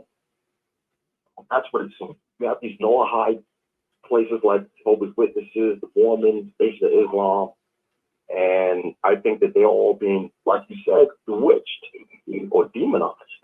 Like Simon Magus bewitching Samaria, and he was being called a god, and he was baptized, but he didn't get the Holy Spirit. I think there's an allegory there, and them being given over to the worship of the host of heaven would also imply that these are the Jews, because there's nobody else out there using the witchcraft the way they do. The Ethiopian Jews have all of the constellations named after them, but they don't run anything. So I think we got the right people. You know, you got to stay on the right path here. You can't be against them. The only thing that I would maybe touch up on what you were saying was Rutherford was the one that openly channeled demons, not Russell. Rutherford was much more into that. Plus, his lifestyle was a lot more licentious than Charles Taze Russell's. The Staros, you said, was another word of the cross, but there's a word Zulon, and the cross piece of the cross is the word Zulon. The Staros is just the up and down stake. And I thought that would be a reference to a Masonic obelisk in the Jehovah's Witnesses. I don't know if that's true or not. I see a lot of Noahide teachings. They have a lot of Metatron teachings baked in, a lot of Kabbalist teachings baked into their doctrine. And that needs to be fleshed out, that they need to go to church and they need to be baptized into a church. You want to break the spell, go to a church and be baptized. You did the opposite church. That's easier said than done because there's a lot of churches that are tainted too. You're absolutely right. You're absolutely right. I think you got to do something. If they just run from the Watchtower Society to any old church, they're just going to jump from the frying pan into the fire. Probably. So you have to, or just buy Bob Larson's books and read their prayers, you know. Something like that. Thank you for your. What prayer books would you recommend? Pardon me? What prayer books would you recommend for the witnesses? Prayer books? If anything, like, you know, like deliverance prayers, renunciation prayers, things like. I know Bob Lawson has a lot of books. He has a Freemason book that I read, and I felt changes when I read those renunciation prayers of Freemasonry, because I was born today, and the prophet was born today, and I was named after that prophet. And I know he was the first documented case of satanic ritual abuse, because everything he wrote about in the Quran is pretty much what a satanic ritual abuse victim goes through. And he was targeted by Jewish witches in the Quran. Well, I guess your question, the way I would answer it is similar to people saying, you know, what Bible translation is the best? And I say the one that the Holy Spirit is speaking to you through, you know. So, you know, I'm not going to give a specific recommendation of this prayer book or that, but yeah, if people want to use Bob Larson's book, that might be a good starting point. There's probably others out there. But see, this goes back to the issue, is prayer a ritual, or how do we pray? And that's a whole subject that you could do several shows on. How do we pray? You know, you need to come into the center of God's will, and you need to get your life squared away. And if you're lined up with the Holy Spirit, and the Holy Spirit tells you, okay, pray for this, you know it's going to happen because the Holy Spirit inspired it in me. You know, so just going through the ritual of saying a prayer and not being right with God, you know, there isn't any magic formula that's going to work, okay?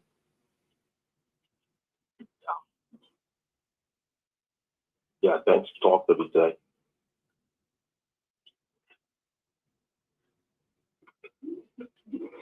We got another caller. Hi, Fritz. This is Michael. I was excited to hear that you're on. I just reread the 13 Bloodlines and the Watchtower and the Freemasons this week, and just started Be Wise as Serpents. And I had a few questions. And I was wondering, you mentioned in the Bloodlines that the witnesses were using Enochian magic. I was wondering if you can maybe elaborate on that a little bit, how they're doing that. Well, when I was reading Charles Taze Russell in detail and the things he said, I realized he's promoting Enochian magic under the disguise of Christianity. So that was where I first got tipped off. And then what is the power of Enochian magic? Well, it's the watchtowers.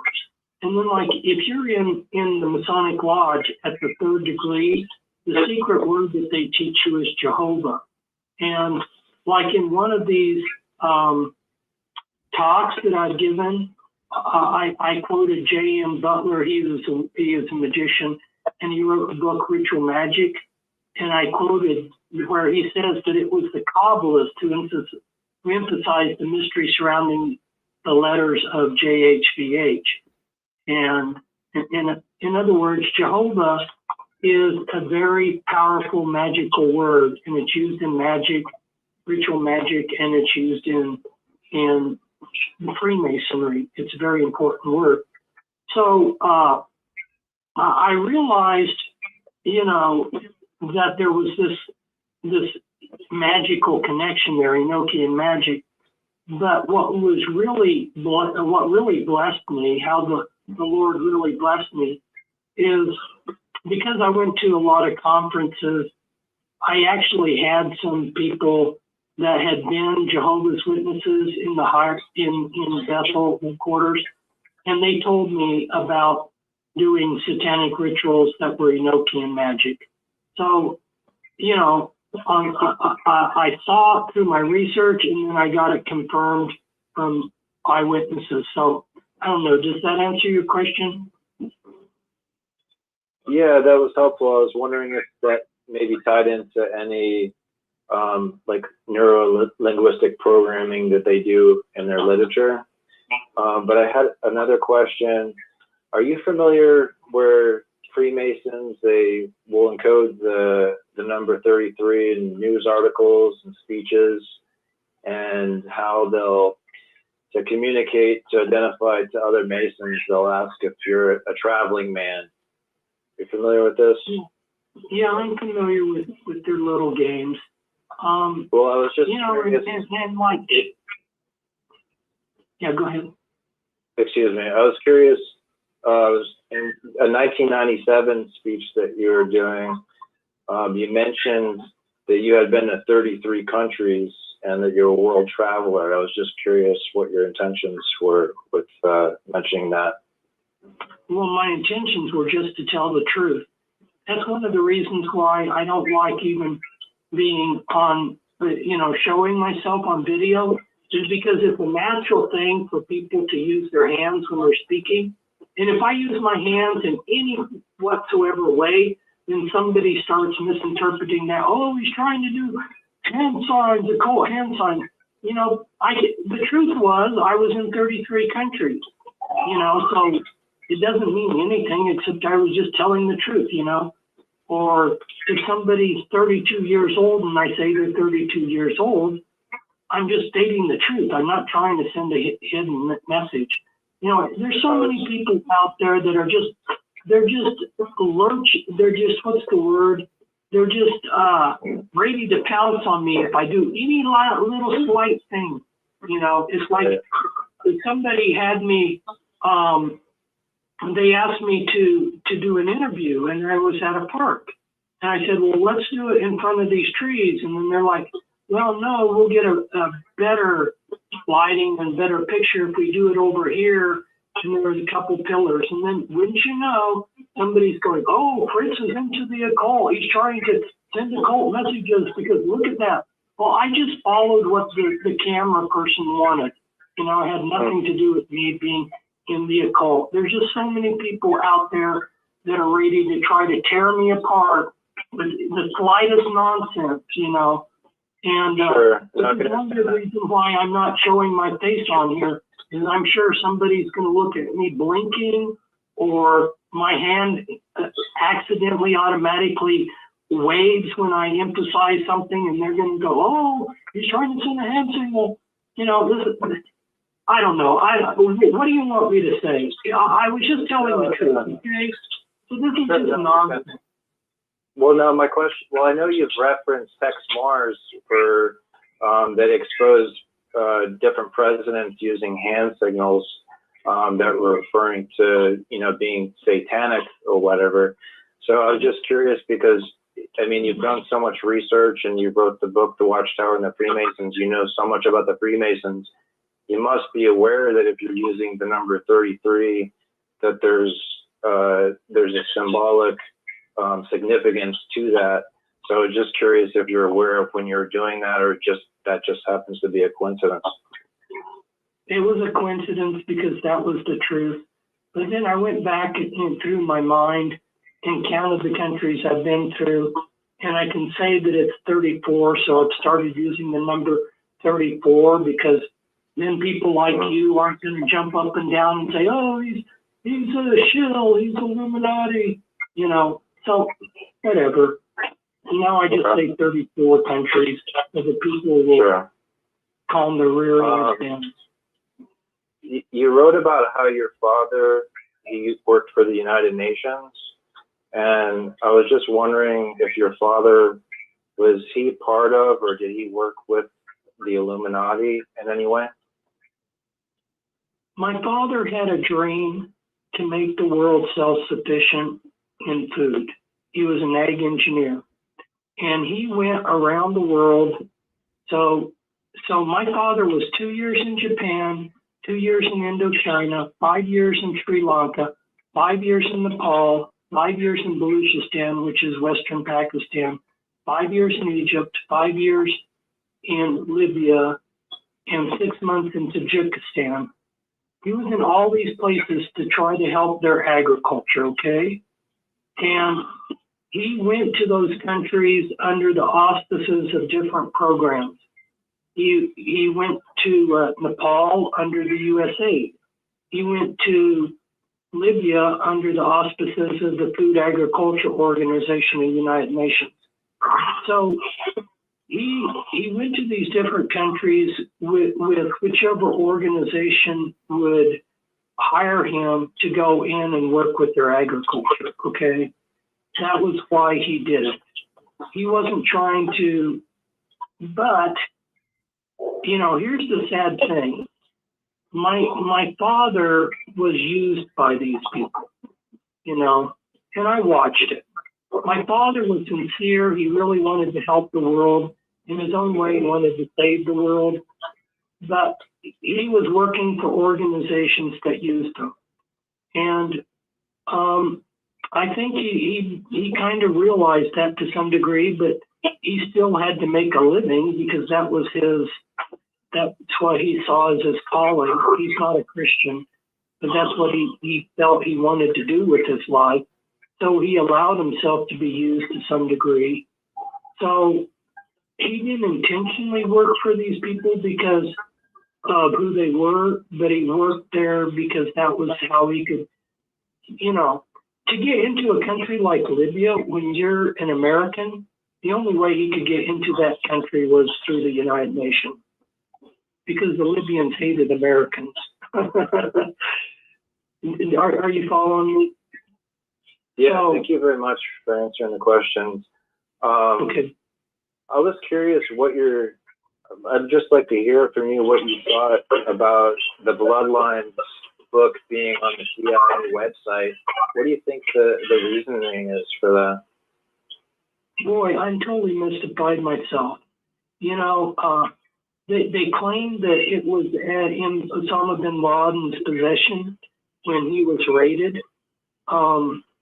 If you want to believe that story about, you know, the SEAL team going in there and killing them and everything, well, then I guess you can believe that my book was being read by Osama bin Laden.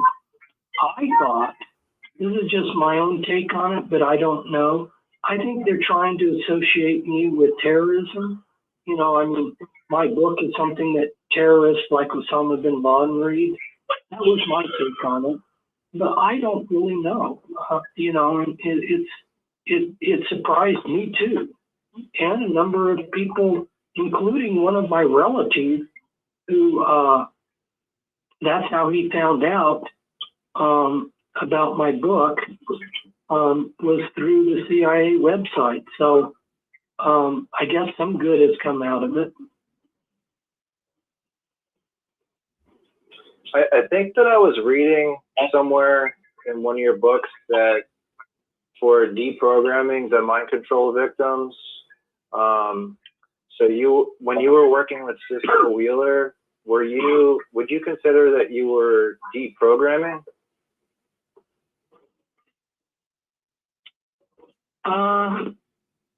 Well, you can put labels on things.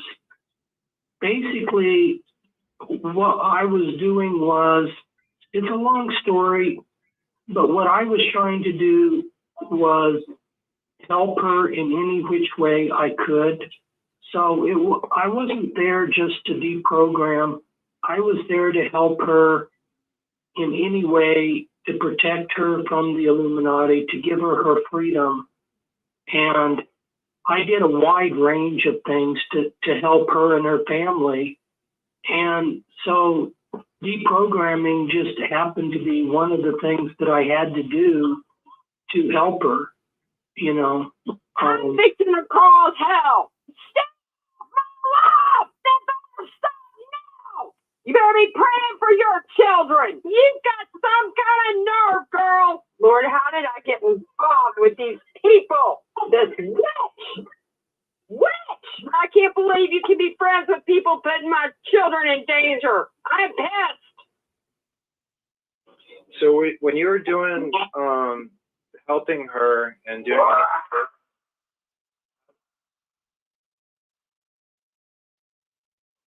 how did you, how were you able to access the triggers and access codes? I'm sorry, I was hearing the screaming thing again. Sorry. What is going on? They're being triggered. Gotta stop full-term abortion. Roar!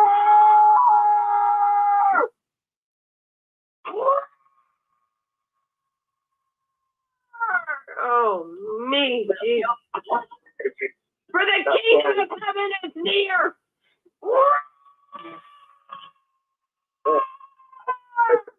You get a minute.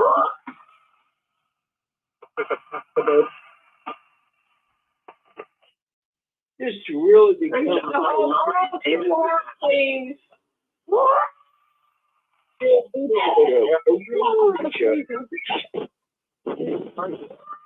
the blood of Jesus Christ on there.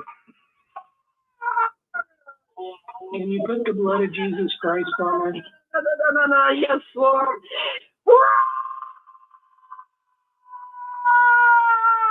Yes, Lord. Thank you, Jesus. Be healed in Jesus' name.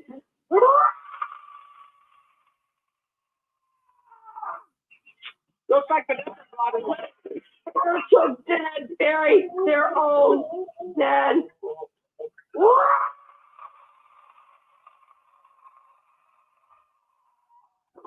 That's demonic. Whatever that is, that's demonic. That's not of God. Yeah, you can I don't see bless how the demonic spirit is being triggered. Lord Jesus. Is this a recording or is this live? I think this is live. Do we have to listen to this particular caller, or can the person that was talking? You know, Fritz, this could also be interference by the state elite inside the watchtower. They might have put someone up to this. Rick, I met I met a professional basketball player in there. I met a professional singer in there that I am not CRAZ. And I'm not going to listen to one other person tell me that I am, that I need mental health. Because I went there a year and a half ago. And I didn't need it. It was strictly spiritual warfare. Strictly spiritual warfare. And it's time everyone realizes it, especially my family, in Jesus' name. Roar! What in the devil's going on?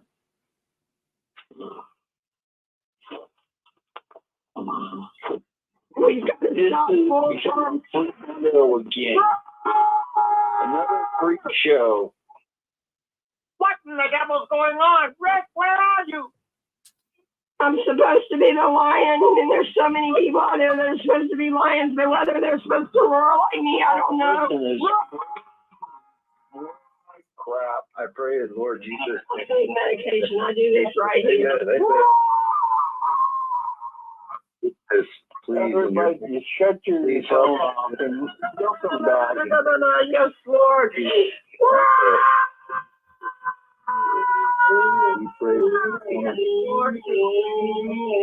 Have you heard of Ted Pike? Right. Amen.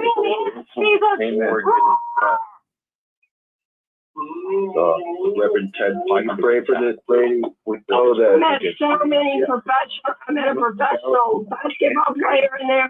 I met a professional singer in there that I am not CRAZ. And I'm not going to listen to one other person tell me that I am, that I need mental health. Because I went there a year and a half ago, and I didn't need it. It was strictly spiritual warfare. Strictly spiritual warfare. And it's time everyone realizes it, especially my family, in Jesus' name. Roar! Rick, are you going to moderate this? I'm right here. Yeah.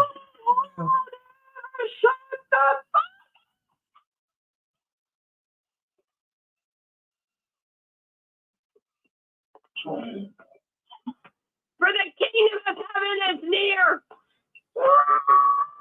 So are you going to moderate this? Leak For Fritz, you right there. after leak, they call this black mold.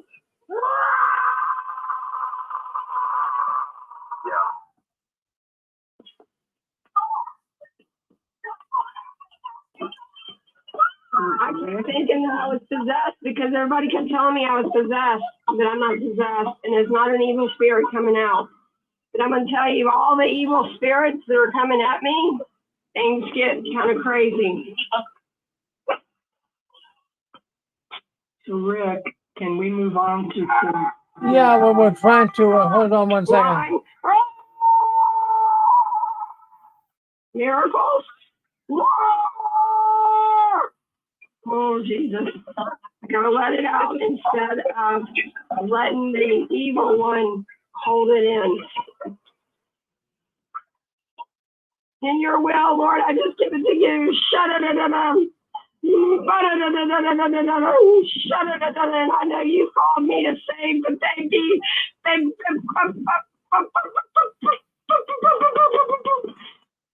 This should end soon, I'm hoping.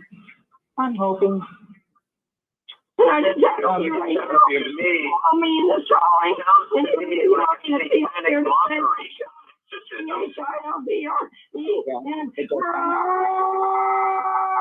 I hope I get to ask my question. when I choke, I should be letting him come out instead of the enemy. And it's time y'all realize that, In the that I've been in the spirit this whole time. Hi, this is Apostle Babe Linda James. When you get a minute, Fritz, I'd like to ask you a question. What was your name? Linda James. When I choke, I should be letting him come out instead of the enemy. And it's time y'all realize. Did you say Linda Johnson? No, James. And times over and over and over again, I've been in the I can't spirit. hear you. So I've been here slain in the spirit. Linda is fine. I think Okay, it's a what's your gentleman. name, Mom? What's your name? Linda James. I haven't taken a shit. It's all the air show right now. Did you have a comment or question, ma'am? Yeah, I was going to ask you about your father working for the UN in agriculture, because there's an avid commenter on many of the XJW videos named Tim.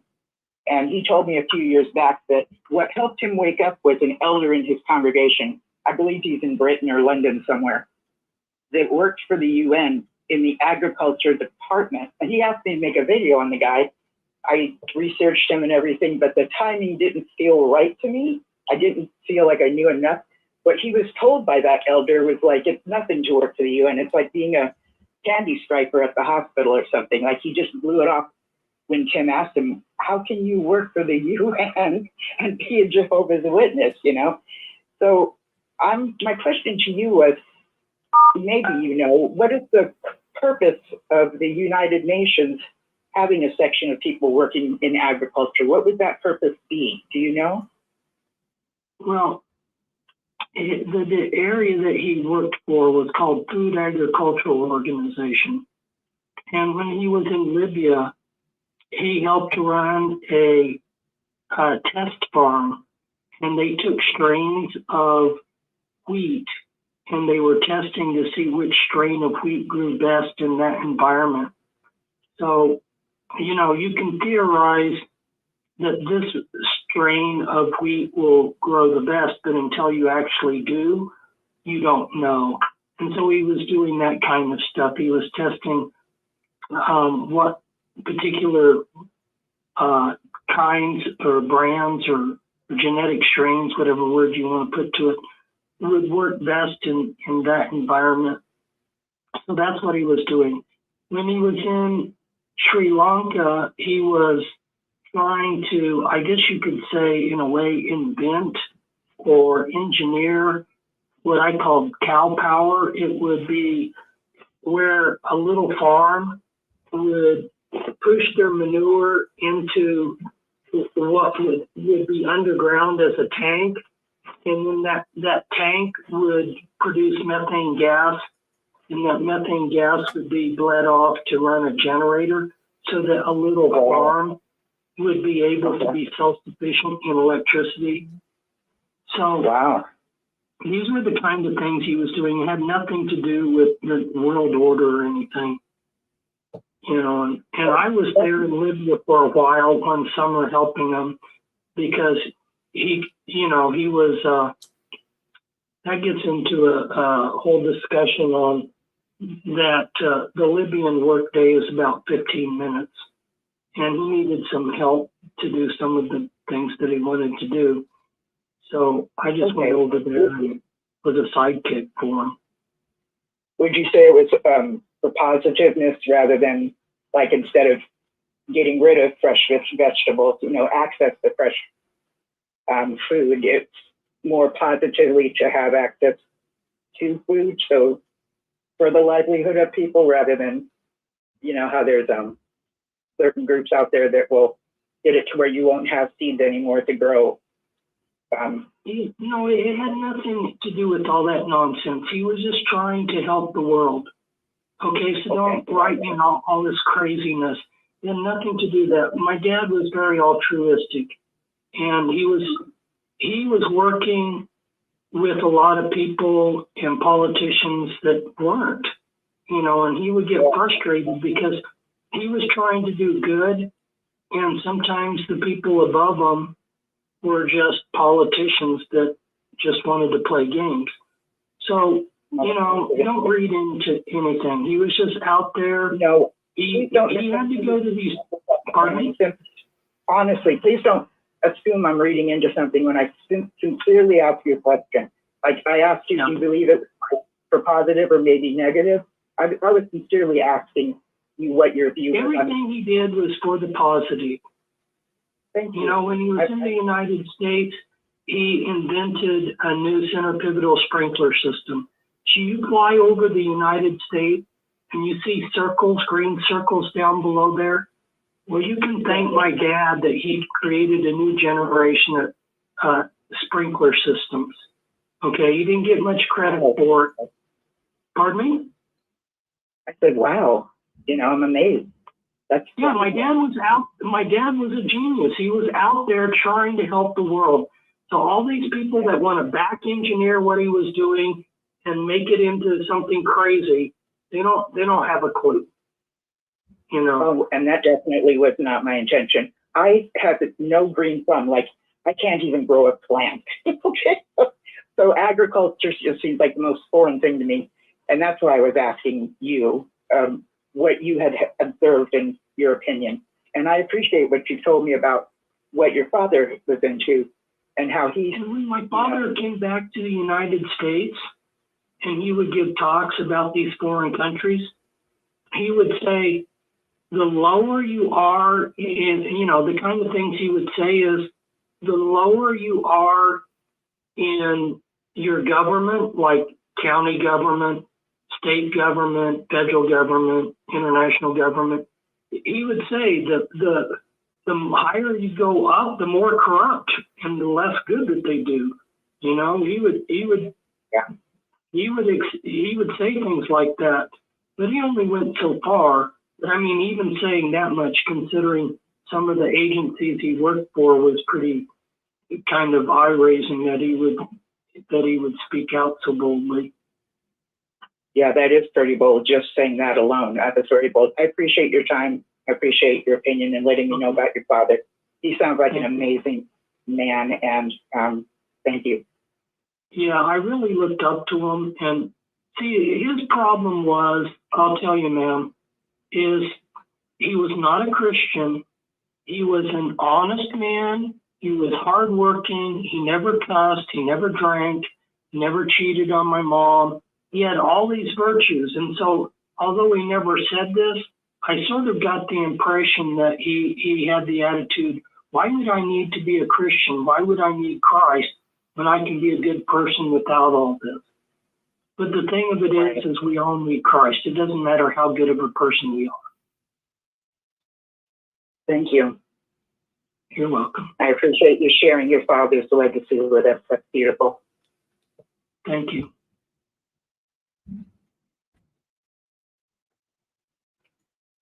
Hi, Fritz. Can I have your permission to continue my question that I got interrupted? Yeah. Please. I was asking you about the deprogramming and the therapy that you were helping when you were working with Cisco Wheeler. or any other victims that you may be been working with the mind control. And I was wondering how you got the information or the intelligence to be able to, were you actually using triggers and code words and things like that to be able to access to deprogram? Okay, well, thank you for your question. Going back to a statement that I made earlier, is I was just in general trying to help these people. It didn't matter what it was that they needed help with, I was trying to help them. So, I had to learn a lot in the School of Hard Knocks. And when I started helping Cisco, my attitude was, I'm going to learn from whoever says that they have answers. And if somebody says they can help her, fine, I'll take her to those people and see if they can give help. So I went to quite a few people that said that they had answers. And I saw how they worked. I saw what they did. She had a therapist that she had been going to for 5 years. And I worked with that therapist. And it was pretty amazing that the therapist would let me get involved. I mean, that was kind of pushing the boundaries of what a therapist can do. But I found a safe house that was away from everything in a good location. And the two of us, the therapist and I, worked together at deprogramming. So I learned a lot from other people. I learned it in the School of Hard Knocks. And I was with her day in, day out, 24/7 for quite a few years. And so I learned a lot. It's like if you're on a ranch, you're going to learn ranching, because day in, day out, you're doing ranching. Or if you work for the railroad day in, day out, you're going to learn railroading. That's how I learned this stuff. And I put it into a book because therapists weren't doing this.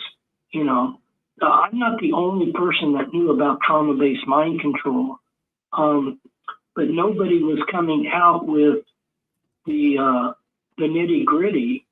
And so I wrote 2 massive books, actually 3 books, on the trauma-based mind control. But going back to another aspect of your question, did I use codes? My approach was to try to not to use cult methods, right? So the cult uses codes, but I did not want to use codes.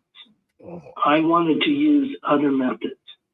And in that way, I was different than Mark Phillips. Mark Phillips helped Kathy O'Brien, and I've spent time with Mark Phillips, and he outlined how he helped her, and that was because he was on the fringe of the CIA. He got codes from the CIA buddies, and he just used codes to take her down where he needed and to erase other codes. Well, I did not do that because that to me seemed too cultish. That seemed to me using the methods of the cult to help free someone, and that just didn't seem the way I wanted to go about it.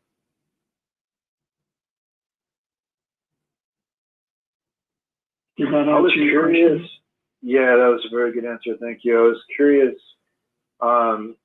You mentioned how you used to do handwriting analysis, and I was curious where you learned that skill, and did you use that professionally in your career? I started self-teaching myself graphology when I was in high school, and then I became certified as a graphologist through AHOF, and then I took a $3,000 course with International Graph Analysis Society, which back then was located in Chicago, but it's gone belly up since then. But I became a certified graphoanalyst, and I did I don't know, I have in my files probably 40 different clients that I did handwriting analysis for money for. So I did it professionally for a little while. It's just something that I've done for a long time. Graph analysis is not based on the occult at all. It's based on strokes. And the organization made sure that they had no affiliation with anything that was occult. So don't jump to any false conclusions there. When a person writes, you may not know it, but the mind coordinates 200 muscles in the act of writing. Too many muscles for you to consciously coordinate. Those muscles are being coordinated subconsciously. And how the mind subconsciously coordinates those muscles is really what you have when you're doing handwriting is brain writing. And you can work backwards and you can say, oh, why do this person make big loops? Why do they do this? Why do they do that? And it's not like one particular thing necessarily means one particular thing. There might be several interpretations as to why they wrote the way they did. But as you get more experience, you can work through what you're looking at. And honestly, if I spend the time to do a proper analysis, I'll know a person better than I would if I was around them for 20 years. I've seen some pretty amazing things in people's handwriting that on the surface I wouldn't have guessed it about them, and then it turned true. It was actually true. So yeah, it's a tool. I've gone back and I looked at Charles Taze Russell's handwriting, and I looked at Joseph Smith Jr.'s handwriting, because when you're dealing with people like that, you're going to get pros and cons.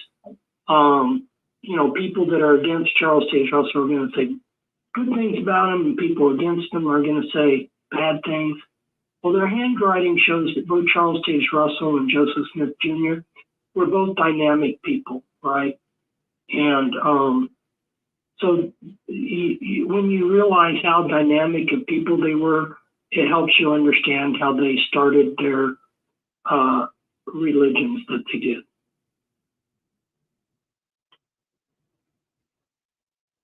Did you use this skill in your career in any sense? In what career?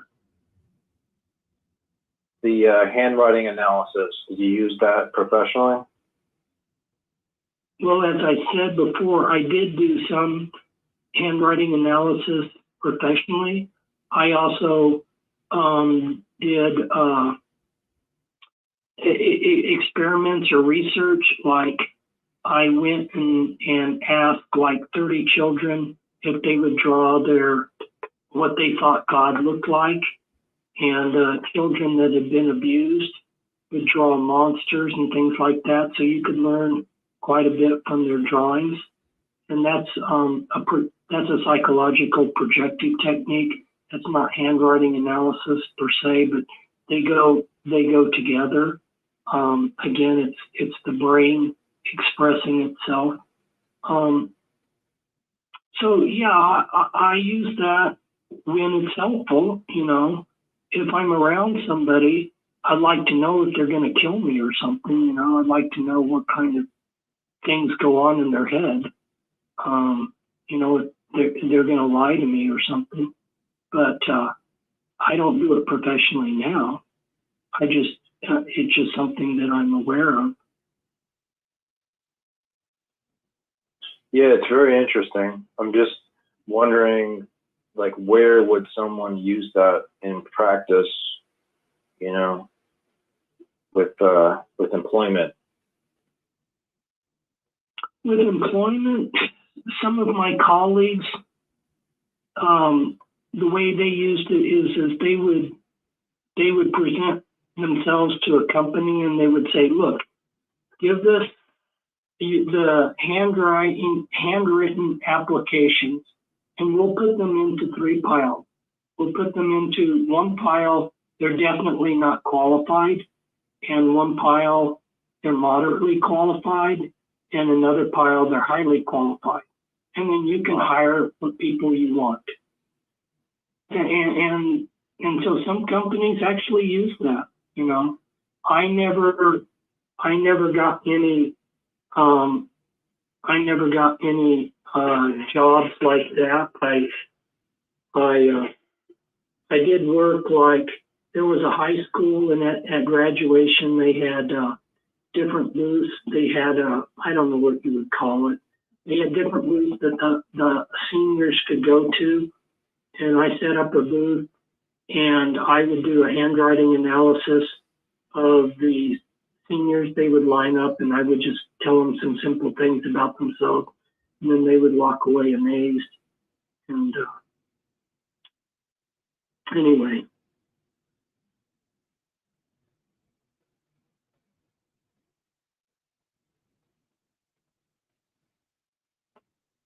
Hello, Mr. Springmeier.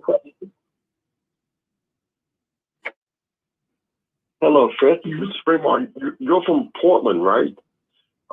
Did you hear of Ted Pike, Reverend Ted Pike? He's the leader of the National Prayer Network, and he and his wife were attacked by witchcraft because of his work against the ADL and some videos he made about Israel. He made a video called The Other Israel, and apparently they didn't like that, and they attacked him and his wife, and she actually ended up killing herself because of the witchcraft attack. Mm-hmm. I know he's from Oregon as well. Yeah. I'm no longer in Oregon, and I'm very grateful that I'm not there anymore. I felt led to move away from Oregon about 6 years ago. Oregon is a very beautiful state, and I didn't think that I would ever leave it, but the Lord blessed me by having me move out of there. Well, in the Washington, D.C. Mall, there is a Kabbalah tree that's in the D.C. Mall layout. It's been there since 1792, and we know it as a Legion install from the Men of the Gatherings, and it seems as if America from inception was designed to be a fattened cattle or a cow and then sacrificed in the future. You know, I think the World Trade Center was just a microcosm of what this nation is, how they were built to be destroyed, and it was just their own private thing. Do you want me to make some comment on that? Or? I would ask that, why does God allow Israel to use witchcraft to control society? Well, God allows people to make evil choices. But as far as the birth of this nation, I am, you know, in my research, and I feel thoroughly convinced that both God and the Illuminati wanted this country to be created. And this country has been a force for good, and it's also been a force for evil. It's a mixture.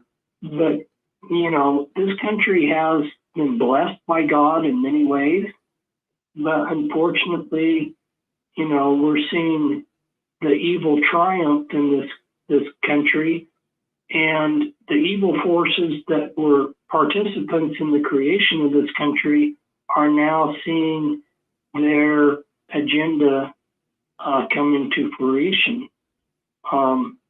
But, you know, ultimately, if you realize the power of God, He's almighty, God's will is going to sovereignly happen. And you can look in the Old Testament and see He allows nations to turn their back on Him and nations to fall into idolatry and ungodliness. And if that's their choice, then, you know, they can suffer the consequences, and we're going to suffer the consequences. Hello, Fritz. Do you have time for another question? I'm Hello? sorry, Satan. Hi, do you have time for another question? Yeah, as long as Rick gives me the floor.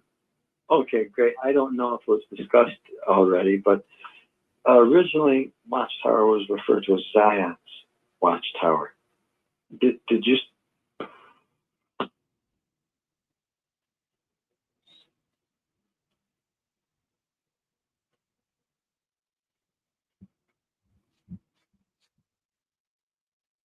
Well, folks, we lost our telephone line. It goes off every 6 hours, so we're going to get right back to it. So just give us a second. We'll get back to it.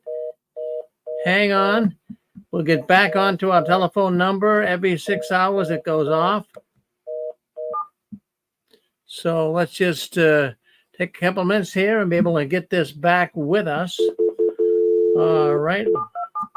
Just give us a second. We'll get Fritz right back on. We can hear the people calling in on the telephone lines. Welcome to the live Six Screens So conference give us call. a second. We'll get right back on. Thank you for joining in. To speak up and talk, press *6 on your telephone. When you are done talking, press *6 to mute yourself. Remember, when you are unmuted, your phone is a microphone and picks up on all noises in the background. We hope you enjoy the programs tonight. You will now be placed into the conference. If you are the host, press star now. Otherwise, please enter your PIN. Thank you. There are 14 participants in the conference. Recording did not start because your storage is full. Please log in and delete recordings or purchase more storage from your account.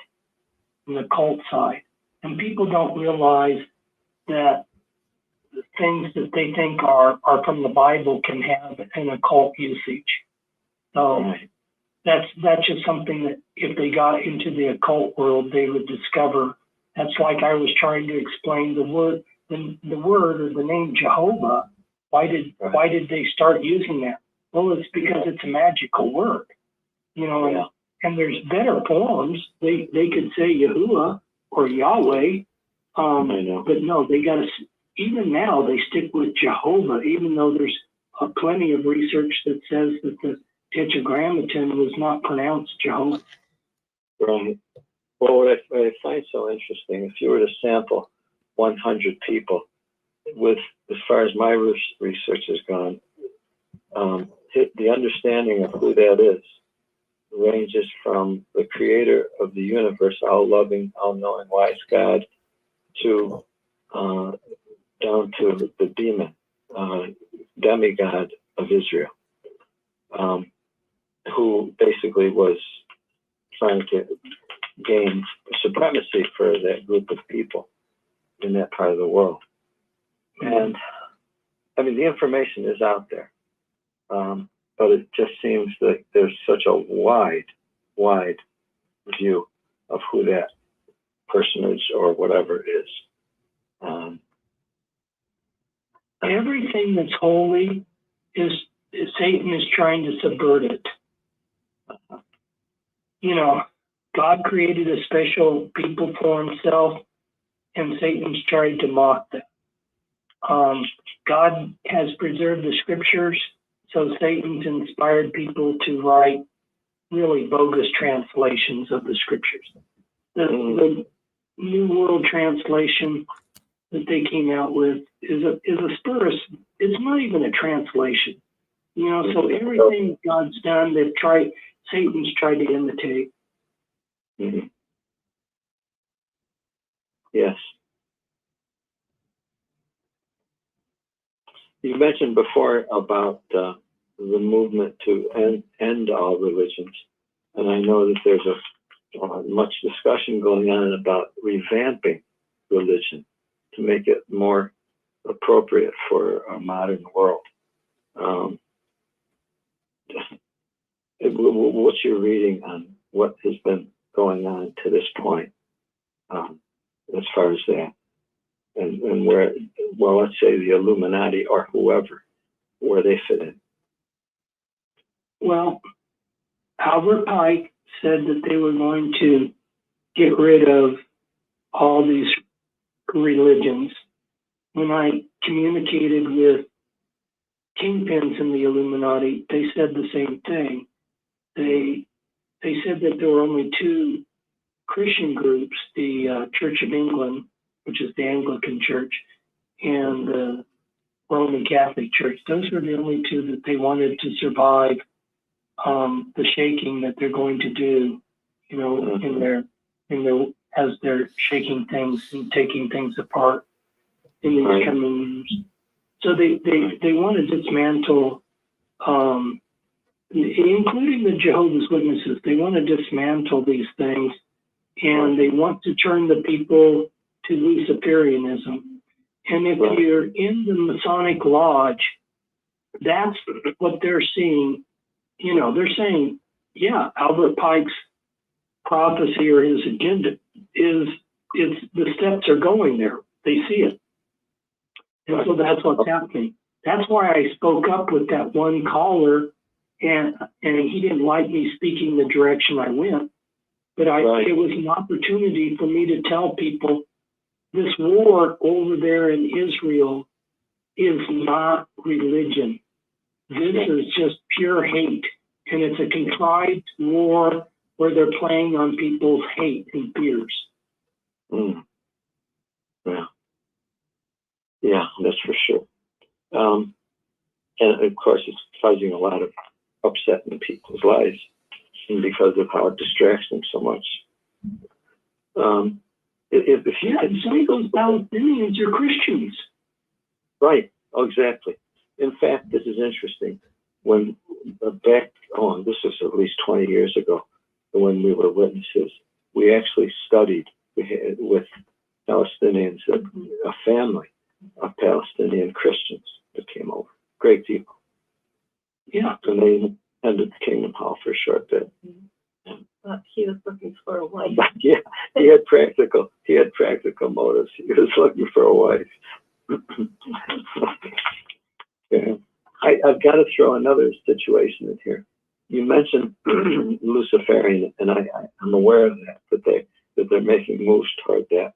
Where do you feel that Saturn fits in, and especially in regards to, let's say, the Statue of Liberty, which it might be a representation of Saturn, and the fact that that's so prominent in a prominent position in New York City. How do we understand that, as far as you know? Well, the Statue of Liberty was created by a French Freemason, and it was meant to be ISIS. Okay. I guess I got the deal between ISIS or Saturn, or whatever. Okay. Well, yeah, Saturn is something different than ISIS, but yeah. Okay. Yeah, it was meant to be ISIS. And so the point of having a statue of ISIS in the middle of a quote unquote Christian country, how do we think of that? Well, I mean, people see different symbols in different ways. The average American sees the Statue of Liberty as representing the liberty that this country has given. When you're a Freemason and you see some of these things, you think differently. So like the Washington Monument, it's an obelisk, it's a Masonic obelisk. And you look from the sky and it's a point within a circle. Well, what's that point within a circle mean? It means like a little boy being buggered, and the obelisk is a palace, so occultists just laugh behind our back, but we see these the common American sees in one way, and that all goes back to what occult means. Occult means hidden knowledge.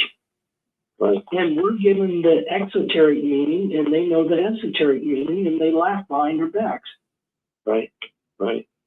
I know. I know they must be having so much fun. Yeah. We were just in Washington, D.C., and I'm aware of how Washington, D.C. was laid out, as well as some of the other big capitals of the world. And you can understand how they're preparing for something for the future, and it's literally right in plain sight. Mm-hmm.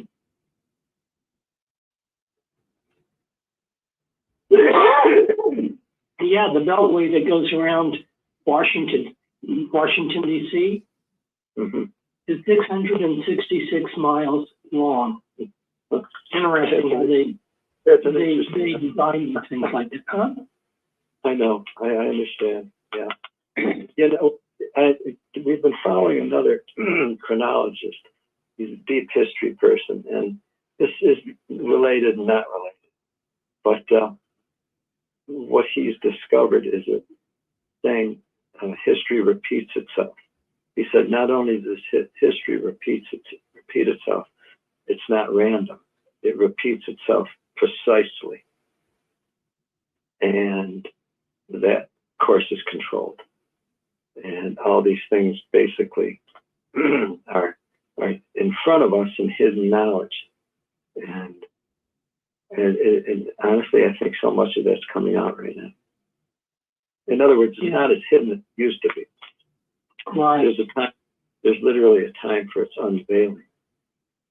Right. It's revelation. It's revelation. Are you familiar with Yuri Bezmenov? No. Okay. Yeah. Yeah, he laid out the agenda that some foreign nations or entities had for subverting the government of the West and converting it to something else. Mm-hmm. And, you know, it's interesting to figure out how all these things figure into each other. Mm-hmm. Yeah. So we keep a sharp ear and a keen eye out for these things. Right on. Well, I appreciate all your deep research. Oh, thank you. And I appreciate Rick for having me on. I think all of you need to give a special thanks to Rick for having me on. Oh, absolutely. You know, it's going to be a long time before we realize the full benefit that he's worked at all for these years. He truly has. Yeah. He's done something special. Yeah.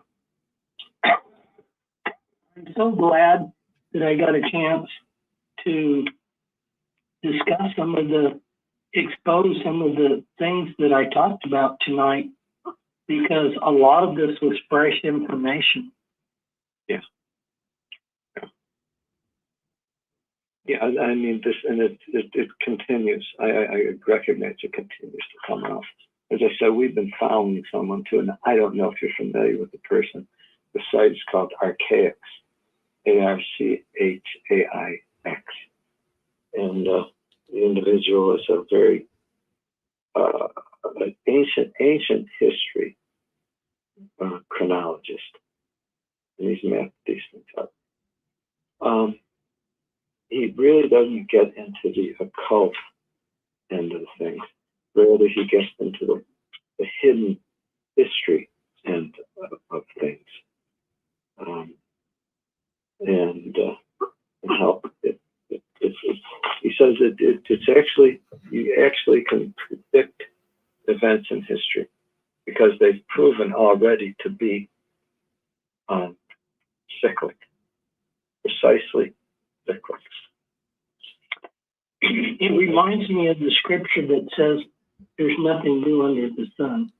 Exactly. Yeah. And these things aren't random. There are no random things that happen. Yeah, that was another reason I was bringing up the Civil War. That I don't think the person that was the caller was tracking where I was going, but you know, we can learn from history, and if we learn from history what the Palestinians and Israelis are doing to each other, cannot turn out good. You can go to, a lot of people don't realize what happened in Missouri during the American Civil War, and they don't have a clue. It became horrific. It was no different than what's going on between Israel and Gaza. You know, there was no quarter given. And it didn't solve anything. When one side hated on the other, then they would just take revenge and hate more. And so it was just a cycle of hatred. And you can learn from history or you can repeat it. And unfortunately, we're repeating it. Generally, it's repeated. It generally is repeated. It truly is. Yeah, humans are a rare breed, very troublesome breed. Well, in fact, Fritz, Mr. we've got more people wanting to come on here. Let's go with 914. 914, you run with us. Go ahead. Springmeier was asked about. You said it was a planned attack.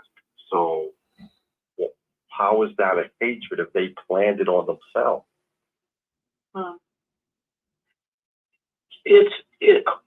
What you see, like in Ukraine, what you see in Israel now, there is a lot of sensitivity. Muted. A lot of Jews are unmuted, sensitive about the hate that the Palestinians have for them. And a lot of Palestinians are very sensitive about the hate that the Jews have for them. So it's like a tinderbox that it's like a can of gasoline, and you throw a match in there and it explodes, you know? So the fact that somebody threw a match into that scenario is, you know, that's how it's contrived, you know? In Ukraine, there was a lot of hatred towards the Russians, and there was a lot of hatred the other way around.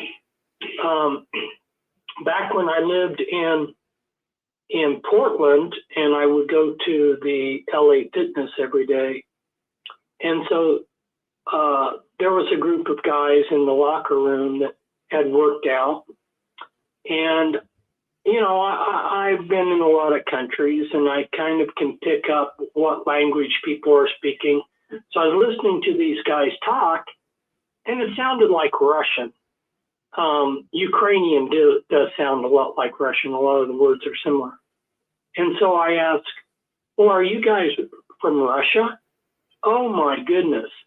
They turned on me and their eyes glared and they hated. This was long before the Ukrainian war. The point I'm making is those Ukrainians absolutely loathed the Russians a long time ago. And so the Illuminati, through different agencies, I mean, not directly, they used different agencies, and Putin is an Illuminati member himself. So they contrived this war over there, but there was already the hate and the suspicion and the distrust on both sides. You see what I'm saying? So all they did is they pushed people in the direction, and the same thing's going to happen in the United States. They're polarizing the United States so that they can create a civil war, you know? And that's why people need to return to the teachings of Christ, because otherwise they're just going to be manipulated into hating. Does that make any sense? Mm-hmm. Very true. Yeah. Well, we've got, let's go with 781. I'm sorry, 781 wants to come on. Say hello to Fritz, 781. Go ahead. Hi, Fritz. Hi, Fritz. I want to thank you for all your research and your information. I really enjoy listening to you. I have a couple of comments, if that's okay. You mentioned Kathy O'Brien. I saw her story and listened to her. I actually cried and couldn't believe what this poor woman went through. And this was the purest evil, what she went through. I just ordered her book. And it was just hard to believe that stuff like this exists. I know it does. And it's frightening. Well, anyway, what I wanted to ask you is, all my uncles and my dad were Masons, but they're all gone now. And one of my uncles was the Grand Pupa. Now, are there different levels and degrees in Masons? I was always confused because I didn't understand. Excuse me. Sure. The Blue Lodge are the first 3 degrees, and when you get to the 3rd degree, you're a Master Mason. And there's so much deception. There's even deception within the Freemasons to other Masons. In fact, if you read some of the best Masonic books, they will say we deceive the lower levels. Okay, so the lower levels think that the highest degree is the 3rd degree. But you can go higher than, pardon me? There's like a 32 degree, right? Is that the highest, the 32 degree? No. So you can go above the 3rd degree, you go to the Red Lodge, which is the 4th degree to the 32nd degree. And then when you're in the 32nd degree, they give you Albert Pike's Moral and Dogma, and you do book studies on that. When you get to the 32nd degree, you can become a Shriner. Okay, because we're Shriners as well. Yeah, the Shriners, it used to be that you had to be a 32nd degree Freemason to go into the Shriners. But because they're short on recruits, they've been changing the standard. It's sort of like the military is lowering their standards to get recruits, you know. But there's the Purple Lodge above the Red Lodge, and that's the 33rd degree. But you cannot choose the 33rd degree. They have to come and offer you to become a 33rd degree Freemason.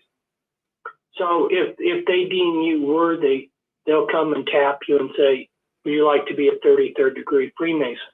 That's the Purple Lodge. But if you're into the occult, there's other rites that you can keep making. You know, I've told people you can go 360 degrees if you want to.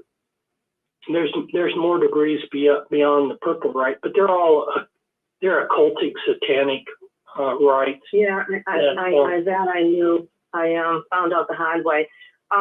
Did you see the movie Killing of the Flower Moon? No. About the Osage Indians? Well, there was a scene in it, but I won't give it away because it was an outstanding movie. It's based on a true story. Robert De Niro plays the lead character, and he was a 32 degree Mason. And I didn't know that I happened to see 2 Freemasons talking about the movie. They were trying to correct some of the mistakes they made in the movie. And I thought this was interesting because on the podium, there was a Bible, and Robert De Niro removed the Bible, and they talked about, I don't know why he did that, but I won't give the movie away because it was inside of Mason Lodge in Oklahoma. And I didn't even realize that because they had all the Mason symbols on the wall and on the podium. But you got to watch the movie. It's an outstanding movie. Well, anyway, my next thing is I wanted to mention, because I know that there's been a lot of talk about the Watchtower use of Spiritism in their literature. Well, I just watched something 2 weeks ago that they also secretly are using it in their music and passing it off as their own. And on JW.org, on their 2016 convention, there's actually a beautiful new song. It's about depicting the resurrection. Well, there's a group called EPIC. EPIC, I think it's pronounced. Oh, Epica. And it's on iTunes. Well, their album cover by JW standard would be considered demonic. Well, the Watchtower used one of their songs for their 2016 convention. You can look that up on JW.org in iTunes, because they were passing on their music as their own, when it actually wasn't their music. I don't know if they bought the rights to the song. Right. Wow. I think for sure by that. You know, So that reminds me of how for many decades, especially when they were first getting started, the Watchtower Society used Masonic halls for their meetings. And then even into the 60s and 70s, in some localities in the world, they were still using Masonic halls for their meetings. If you're sensitive to spiritual things and spirits and demonology, having your service in a Masonic hall or Masonic lodge, that's pretty creepy. and that shows that the Jehovah's Witnesses from the very start had very little spiritual savvy. But yeah, thanks for sharing that. Oh, you're welcome, and thank you very much. I'm looking forward to seeing you again on the 6 screen. And good night, Fritz, and thanks a lot for all your information. Thank you. Oh, thank you. Hey, Fritz, had a question for you. I had Sure. somebody that was inserted into my life at one point, and she was, her father was a 33rd Scottish Rite, and she was raped by her own father, and I'm not sure if her mother was involved, and she still had a relationship with her father, and she was involved into the Christian church at that point, so I'm not sure if she may have been a multiple or not, but when I was talking to her, I was talking about a family member that was also 33rd, and she mentioned if you're at a 33rd level, then you're into practicing sorcery. My question is, at the 33rd level, are they practicing sorcery? Are they doing satanic rituals and things like that? Or is that something that once you're at that level would have to be invitation only? So when you go into because I talked with Jim Shaw and I read his book, he's the highest ranking Freemason to defect to Christianity. And so, he talked about at one point in the 33rd degree ritual, they ask you, do you want to go to Jerusalem or Damascus? And somebody who leans towards Christianity is going to say, oh, I want to go to Jerusalem. But if you lean towards the occult, you're going to say, I want to go to Damascus. And so they separate. So there are some 33rd degree Freemasons that expose themselves as not being diehard occultists. And so they're allowed to go their way. But the ones that show that they're into the occult, yeah, they can go as deep into the occult as they want to at that level. Now, if we back up, there's a lot of things that go on behind the scenes in Freemasonry. So for a long time, for many decades, what would happen is if you were a highly skilled Satanist, like let's say Aleister Crowley, and the Freemasons at the top being Luciferians or whatever, they see you, they'll fast track you into going through the degrees. Where if you're a Christian, you'll be slow tracked. So there's a lot of little hidden nuances there. And so there's like hidden rooms within hidden rooms, if that makes sense. So you might be able to talk to one person who's at a 32nd degree level, and they might tell you with a straight face, oh yeah, Freemasonry is a Christian organization. Well, they may not know the full extent of how rotten it is, and they may be kidding themselves. They may be deceiving themselves, like people in the Watchtower Society, where they don't want to look at the full story. While there might be at that level some really serious things going on in the lodge, but they don't see it because they're not invited to it. Does that kind of help answer your question, or yeah, that's very good.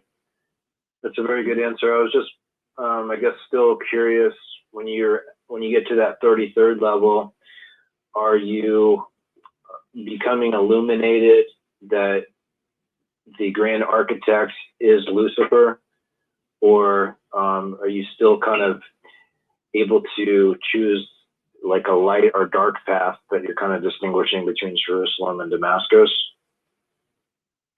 Well, see, here's the thing.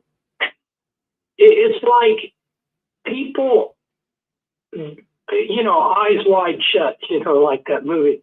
It never ceases to amaze me how people can be staring the truth right in their face and somehow ignore it. So in the 32nd degree, you study books and like Morals and Dogma. When you study these books, they tell you, Albert Pike directly wrote in his books, the energy that animates the Masonic Lodge is Lucifer, right? He just outright says that. And he's not the only Masonic, top Masonic author that says that Lucifer is what animates the Masonic Lodge. Quite a few of them do. And you study this. So, I mean, like, come on, you're looking at it, you're staring at it. Do you not see what this is? It's just like some people read the Bible and they don't take it at face value. For some reason, they think, it bounces off their head, So I don't know. If you took to heart what you study at the 32nd degree, right there you would know that the organization is Luciferian. So you don't have to wait until you get to the 33rd degree. But some people, with eyes they don't see. I mean, they sincerely don't. Granted, Freemasons, in the first degree, when you're going through the first degree ritual, you take on an oath of a gruesome death that you'll ever conceal and always reveal, you'll never reveal and always conceal the secrets of Freemasonry, which means you are pledging on an oath that you will deceive people about Freemasons. Well, right there, I ought to tell people it's not a Christian organization. A Christian can't lie. Christian can't take oath. Yet how many people just continue to deceive themselves? Oh, I'm in a Christian organization. Well, whatever. You can continue deceiving yourself, I guess. Does that make any sense? How people, the answer's right there, right from the start, but people don't see it? Yeah, that makes a lot of sense, because if we're wrestling against municipalities and spirits, things unseen, your eyes could have scales and not even see it. Exactly. Thank you. You're practicing it. I don't know if you followed the recent bombing, Jehovah's Witness bombing that was in India, and then there was a shooting, I think it was in the last year or so. Do you think that it's interesting that that's happening specifically in the Jehovah's Witnesses, with all of their history and what they're involved in?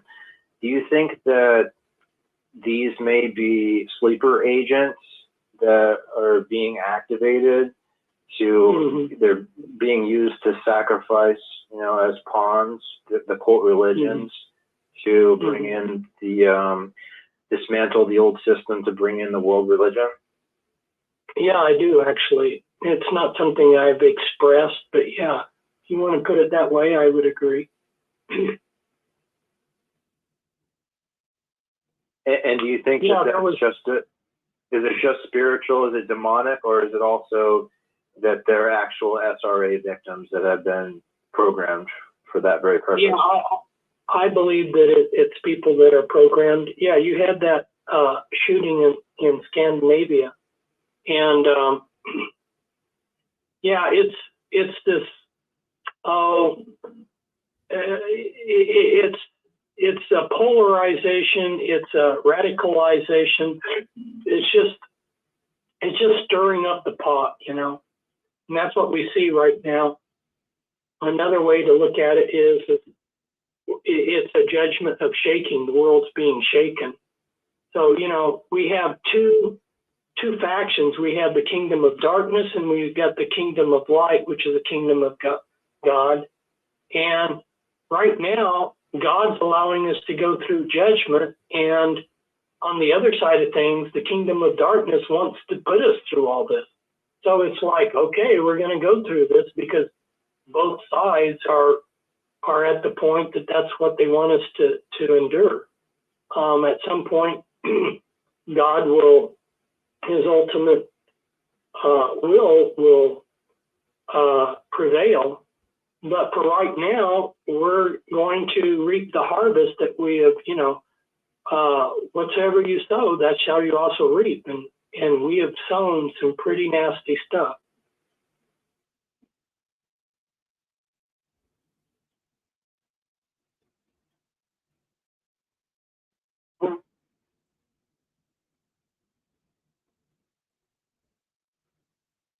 Hello? Any more callers? Am I still online? You're still on here with us, Fritz, yeah? Still there. In fact, go ahead, speak up, say hello to Fritz. You're still on here with us. We got a few more minutes left, so go ahead, say hello. We've got 914. Go ahead, speak up. You're on with us. I wanted to ask you again about the occult practices in the Watchtower. If you're going to a memorial and you're passing the plate, so you're not partaking in eating of the flesh and the blood symbolically of Christ, isn't that a satanic ritual in itself? Yeah, you could phrase it that way. I mean, it's they have stolen Christ from people, is the way I describe it. That service is to be with you communing with Christ and the Holy Spirit and your fellow believers. And they have robbed people. They have told people that, the Holy Spirit's is not given to you. The Bible's not written to you. It's only written to the 144,000 anointed, and they're the only ones that can have the Holy Spirit. They've really robbed people of everything that's of value there that Christ came to give us, which is really satanic.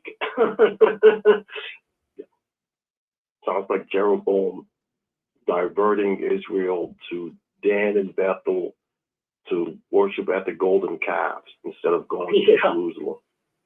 Yeah. The formula that they follow, and Solomon spoke about the silver cord being loosed. So it seems like he was practicing the astral projection that his wives taught him, and he became that master of it, which drove him mad.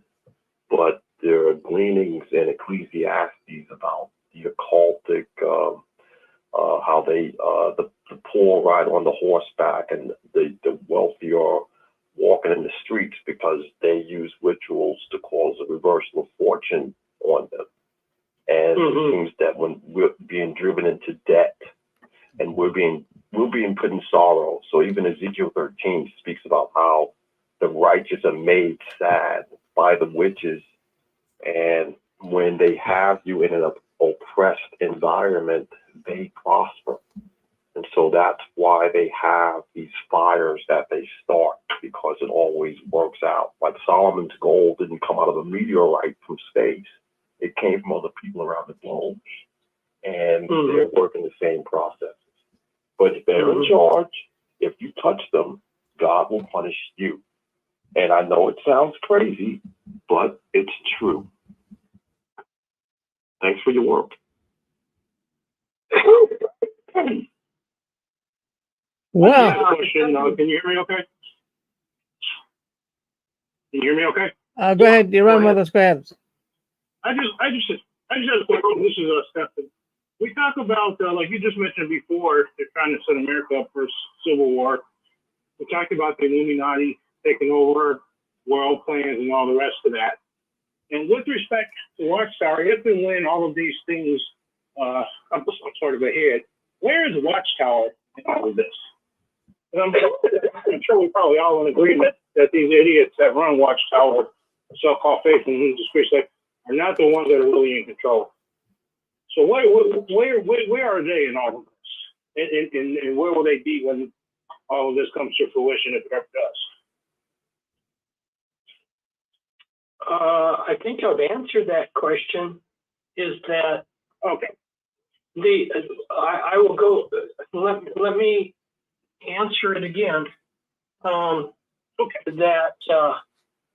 what they're wanting to do is dismantle these religions, and we're watching the Watchtower Society be dismantled.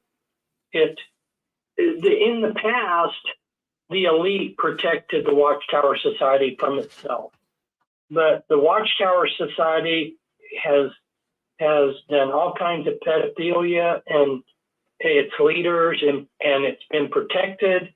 Well, that protecting hand is gone. Now you see that the Attorney General in Pennsylvania is going to prosecute these people. Now you see that all these nations around the world are fed up with the Jehovah's Witnesses. Well, this is because that protective hand has left, and they no longer need them. They serve their purpose, and these religious groups are to be allowed to self-destruct. Go back. I'm sorry, say again? No, I'm sorry. I'm walking my dog and talking to you. Apparently, I can't do two things at one time. Okay. Well, Fritz, Thank you. Fritz, it's amazing that people want to keep talking. Maybe we can take one or two more calls and then we'll cut you loose. I know you must be getting tired out there. No, I'm not tired. I think I get, the more I talk, the more excited I get, because this is such a wonderful opportunity. Thank you so much. A big thank you to you, Rick. I hope people really appreciate you. Well, they do. They really, really do. I appreciate what you do, and all the people that come on the programs and have their own programs here on the Six Screens. It's amazing to me how they all work so hard to putting all of us together. So we've got, let's go with one or two more calls for Fritz. Then we'll cut him loose and let him have a little bit of rest. 312, you want to speak up? You want with us? Go ahead. Chicago. All right, I'm looking on a screen here, Fritz. We see so many people coming through, but it's amazing to me, Fritz, how much information that you do have, and you share it with us, and we really appreciate it here. So maybe what we'll do, we got one more. We'll do one more call, 906. One more call, then we'll cut. Go ahead. Hey, Rick. Yeah, go ahead. Yep. Hey, Fritz, I just wanted to thank you for coming on and sharing this information, because who can you have this conversation with every day? A lot of people, you just can't just go up and just have a beautiful conversation like this. So it's wonderful to be able to hear what you have to share and be able to interchange back. Thank you so much. And if you don't get tired, keep on speaking, because I love it. Thank you. Thank you. Well, I was wondering if you had any opinion on kind of the events that are going on right now with the step down of Anthony Morris on the governing body and all the investigations that are open in Pennsylvania with the child molestation cases. Do you think that there's any connection there, and any connection to them being controlled through mafia, possible bloodline, where they're doing actual satanic ritual abuse on the governing body level, or possibly higher, and part of these child trafficking rings? Well, the governing body, I don't know if all of them are involved, but definitely there are some members that are involved in all the satanic rituals and the trauma-based mind control is part of Satanism and satanic rituals. It's a massive subject that I can't even get into, but there are particular traumas. There's particular rituals that are designed to traumatize children for the purposes of trauma-based mind control. And the leaders within the Watchtower Society are heavily connected to this. But what's really interesting to me is the programmers, the mind control programmers that do the programming in these programming centers, they're a step above the Jehovah's Witnesses. So the Jehovah's Witnesses are not able to actually have these victims of trauma-based mind control like Kathy O'Brien without the assistance of the higher level programmers, because that level of programming is very sophisticated, although they're trying to turn out mass-produced programmers now, where they just do it by, it's like paint by number. So yeah, but what's going on with Pennsylvania and stuff like that? Like I say, the system is letting the Watchtower Society get what's coming to them, and that's because in the long run they want to dismantle the organization. The organization was created to serve purposes for them, and the Watchtower Society is, from my perspective, their leaders are doing just like the Nazi leaders. At the end of World War II, the Nazi leaders grabbed what gold and diamonds and stuff that they could get that had been looted and tried to run, and so I don't know the story behind Morris. Maybe Rick can help me out here as to the machinations there. I mean, it's,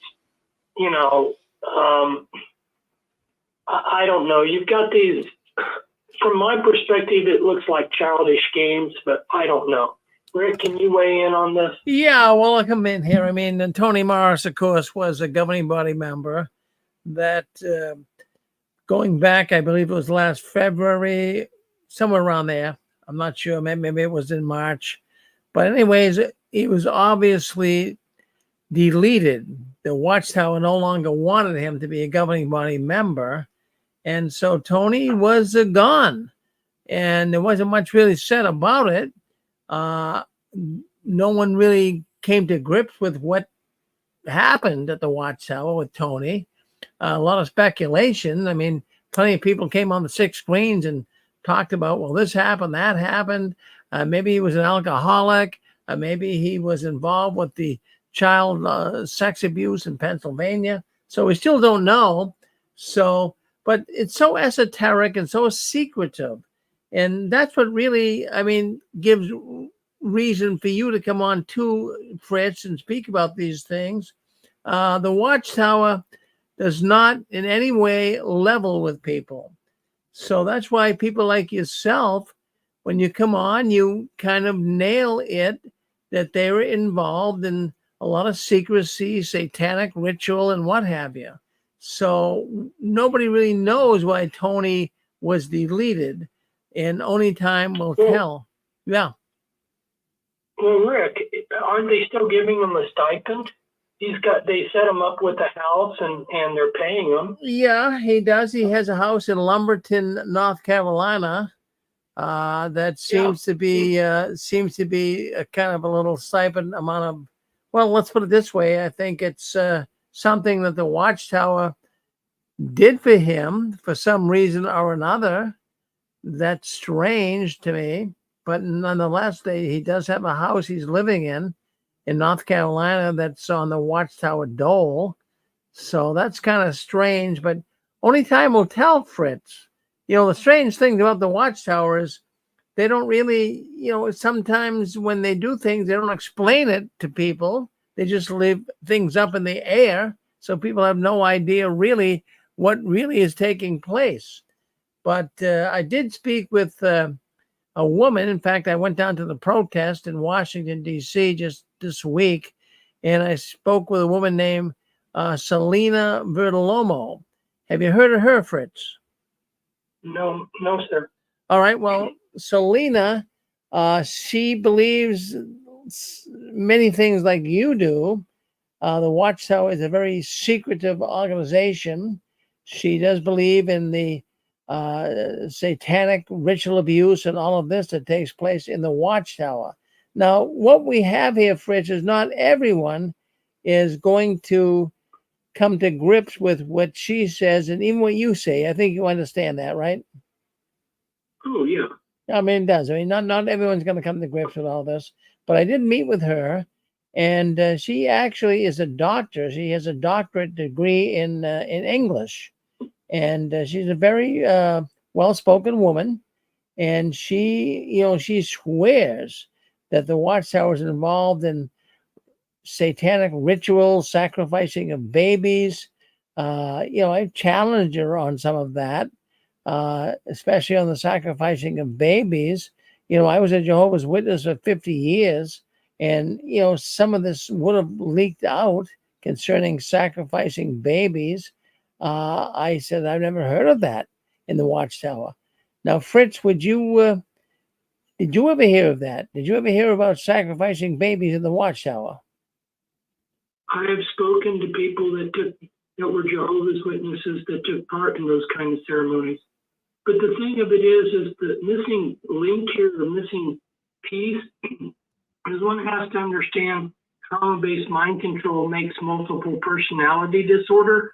And so the personalities that participate in these satanic rituals are not the personalities that you see every day. The personalities you see every day have no idea of what their deeper parts do. And so, a story that I tell that illustrates this so well is a good friend of mine who was LDS Mormon. He's a Mormon missionary to China, and he couldn't have children, and because his reproduction didn't work, and his wife got pregnant, and she looked him straight in the face and was convincing that she had had sex with nobody else. So he thought that he had an immaculate conception by God, miraculously. And then he kept having these immaculate conceptions. And finally he realized that the bishop of his ward was buggering his wife. But how could she be so convincing? It's because she was a multiple. And her front personality honestly believed that she was not doing any sex, And so there are Jehovah's Witnesses who have deeper parts in their mind, and they honestly, the front part of their mind, honestly could look you in the eye and say, no, I don't participate in any occult rituals. So it's very well hidden. Well, no doubt. I mean, no doubt. Mr. President, may I ask? Hold on one second. Hold on 1 second, Stephen. Let me just continue this conversation. Yes, sir. Anyways, Fritz, you have not heard of Selena Vertolomo? If I had, and then I've forgotten about it. All right. Well, no, she's kind of just recent. She came on the 6 screens and she's talking about it. But I'm just going to throw some things on the table for you, so that you'll come up to speed of what's happening. Selena came on. Of course, he believes in many of the things you believe in. So she mentioned, and I want you to hear this. I just want you to hear this and make a comment on it. So anyways, Tony Morris, he was a governing body member, as you know, with the Jehovah's Witnesses. And he came on one of the not live streaming, but one of the broadcasts out of Watchtower. And he was shown blowing out a match, and he blew a match out, and of course you can see the smoke go up, and he said that's what's going to happen to people if they don't believe in Jehovah when Armageddon comes. They're going to go up in smoke. So she claims that when he did that video and he blew that match out and you saw the smoke go up, that somehow that sent a signal. It was some type of a code. It sent a signal to the Watchtower hitmen, so to speak, to come and burn her house down. Have you ever heard anything like that in your life? Well, yeah, that's the kind of stuff that goes on.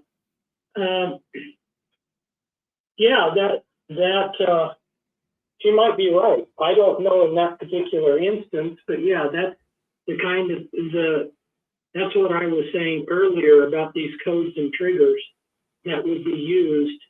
Is they can do all kinds of these kind of codes and triggers. Yeah, I sat there and watched this for years, so I don't know in this particular case if her interpretation is correct, but that's definitely the kind of thing that I saw done. So that doesn't sound too far-fetched for you. That sounds pretty much in line with the way that Watchtower does business. That's the way trauma-based mind control works. It's not the Watchtower Society per se. It's these people that hide behind religions. These people that are doing this kind of stuff they're hiding behind religion. It's what they're doing. They're actually Luciferians or Satanists, and of course, they don't care if they use religion for talk about God for evil purposes. Well, let me just bring up another thing, because I did speak with her.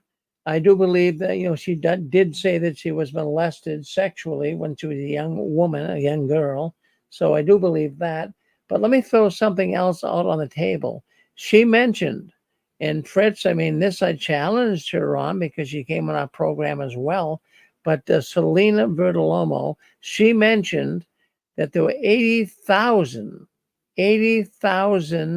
places in the Watchtower. They could be Kingdom Halls, they could be Assembly Halls, they could be whatever, but 80,000 places where sexual abuse took place, where evidently they were sacrificing children or satanic ritual abuse took place.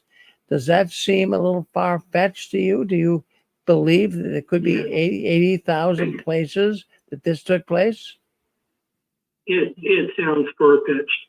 And Yeah. that gets back to what happens when these people are program multiples. They don't intentionally lie. Sometimes they might possibly lie, but in general, if they've been subjected to mind control and torture and all this confusion and everything, and somebody says something like that, they might believe it. Obviously she believes it, but just because she heard it or one of her parts inside said it doesn't make it reality. Maybe she thinks it, but that number sounds way too high to me. Yeah. Well, thank you for saying that, but I'm certainly not trying to in any way discredit Selena, but it did seem high to me too. And then, of course, I asked her about that, but on our program, she called in one night out of the blue. She had a TikTok video where she talked about some of this stuff, and it went viral. She had over 1 million. In fact, she had 1.5 million, from what I understand, 1.5 million views on TikTok. So she landed up here on the 6 screens one night, and I started asking her some questions, and it was really, really odd because I just wanted her to try to explain, where you get this information. Can you share it with us? And she really didn't give us the Google address or what to search for or anything. She just said, you have to go along with it. But I wanted to bring that up tonight because I know that you also, you talk about the esotericness, the secretive society, all of this. And, it's fascinating. There's many people listening in tonight that's saying, wow, I never heard of this before. But Fritz, you had a big audience tonight. You had a lot of people listening in and calling up, and we really appreciate you. We appreciate you coming on, Fritz. We'll go one or two more questions, and then we'll cut Fritz loose. Go ahead, Chicago. Go ahead. You're on. I just had a quick question. Yeah. Mr. Fritz, with the Watchtower's decade-long campaign against governments, against the United Nations, and to then turn around and quietly join, whose idea do you think that was? Was it the so-called governing body, or is it the group that actually runs the governing body, which runs Watchtower, in your mind?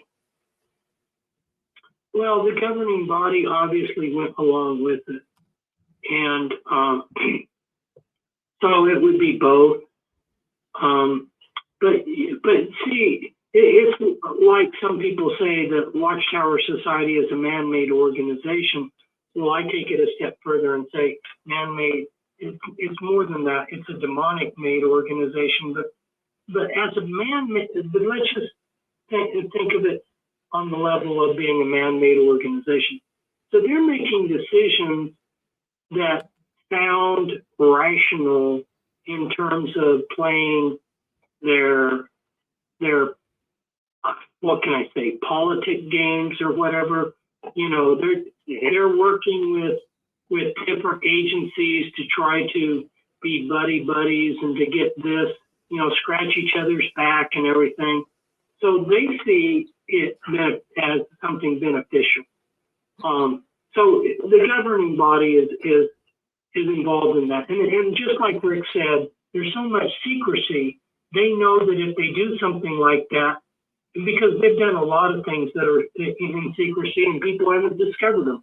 I haven't discovered all the things that they've done behind our backs. And so they think, oh, well, we can do this. It will be good politics for the organization and we won't get caught. Got it. Thank you. Well, I also wanted to add, Rick was talking about Selena. She had mentioned that above the governing body, that they were controlled by women. And that kind of tied into some of the stuff that you wrote about the Mothers of Darkness programmers in the Illuminati. And she was just talking about how she was from a Italian family that was tied in somehow above the Watchtower organization. But I just wanted to say thank you so much for coming on. I really appreciate all the work that you did, and it was a pleasure to talk to you. I was wondering, do you have, you mentioned in one of your books that you did a refutation of the Archangel Michael on the Watchtower. Do you know where I might be able to find that? Oh, yeah, I wrote a book-sized refutation. It's in my files somewhere. Witness Incorporated, Dwayne Mignani, who was my boss, when he first read it, he said, oh, this is great, we should publish this, but he never did. So it's never been published. It's sitting in my files somewhere. And you can get my email, which is springmeiermessages@hotmail.com, and maybe Rick can put that in the thread, and send me an email, and you kick down a few dollars for me to photocopy it, and I will, when I get a chance, go into my files and retrieve it and photocopy it for you. Thank you so much, Fritz. Really appreciate you. Thank you. Well, Fritz, the people love you here on the 6 Screens, and they love the program that you do. So we'll give you a break tonight. You've been on for 3 hours. My goodness, we had a lot of people calling in. You share things with us that we've never heard before, Fritz. And I think that's good. I really, really do. And that's what we do here at the 6 Screens. We allow everyone to speak up and talk about the Watchtower. So we don't want you to be a stranger. We always wanted to have you come back when you're ready and share more things with us. So is there any final comments that you have before we got you loose here tonight? Yeah, two things that I want to emphasize. One is what the Jehovah's Witnesses, Watchtower Society have done is they've stolen Christ from people. Christ is the answer, people, and Rick can back that up. And then the other thing is, and I've said this already several times tonight, I really want people to appreciate Rick for having me on. I wanted to give this information 6 months ago, and I won't mention who with, but but they blew me off. They didn't have time for me. So finally, I got a chance to tell this information about this Nasir Salih, who was a gatekeeper for the Watchtower Society. I mean, for the Illuminati embedded in Watchtower headquarters. So yeah, thanks people for listening. I appreciate it. Well, Fritz, I have to really say that you're a different. Well, you are a different drummer. We don't have anyone that comes on the 6 screens that speaks like you do, and we'd love to hear the other side of the story. And even for some listening on here tonight, they might say, "Wow, I've never heard this before." But let it digest. The Watchtower, as we have known. I mean, I've known it since I have been out of it now since 2005. That's when Satan kicked me out of his organization. But the more I hear the things that you say, and the more that I see how esoteric and how occultic they are, it just kind of resonates my way of thinking that, man, you are right on with a lot of this stuff. And it's very hard for people to, they listen and they go, wow, I don't know if I can believe that or not. But Fritz, you're ahead of the game. You're moving in a way that is quite good. I mean, really, when you stop and think about it, you're exposing a side of the Watchtower that a lot of people never heard of. And we really appreciate you coming on and having a program here on the 6 screens. Thank you, Fritz. Okay, thank you. And good night to all your listeners. Yes, and I'll be in touch with you and keep moving in the right direction. You're a good man, Fritz. Don't you ever change. Just keep staying Fritz, okay? Okay. All right. Thank you, Fritz. All right. Well, we're going to end that program right there. So we appreciate it. My goodness gracious. You've never heard anything like that before, but Fritz is willing to spill the beans. Well, listen, friends, we have got 6 Screens Sunday. That's coming up here. Well, it's actually today. It's 12:34 now here on the East Coast, but you're turning the clocks back. We're all going to get an extra hour of sleep tonight, so turn the clocks back tonight. And so anyways, why don't you join us tomorrow? We do 6 Screens Sunday. It gets a little more theocratic. We have a program called Knowing God that starts at 1 p.m., Knowing God after leaving the Watchtower. And then at 2, we have a program on what ex-witnesses do for spirituality. And they can tell their story right here on the 6 screens tomorrow, beginning at 2 o'clock. 3 o'clock, we do JW World News. Then at 4 o'clock, we do the Christian Court. Oh, my goodness. That is a wonderful program.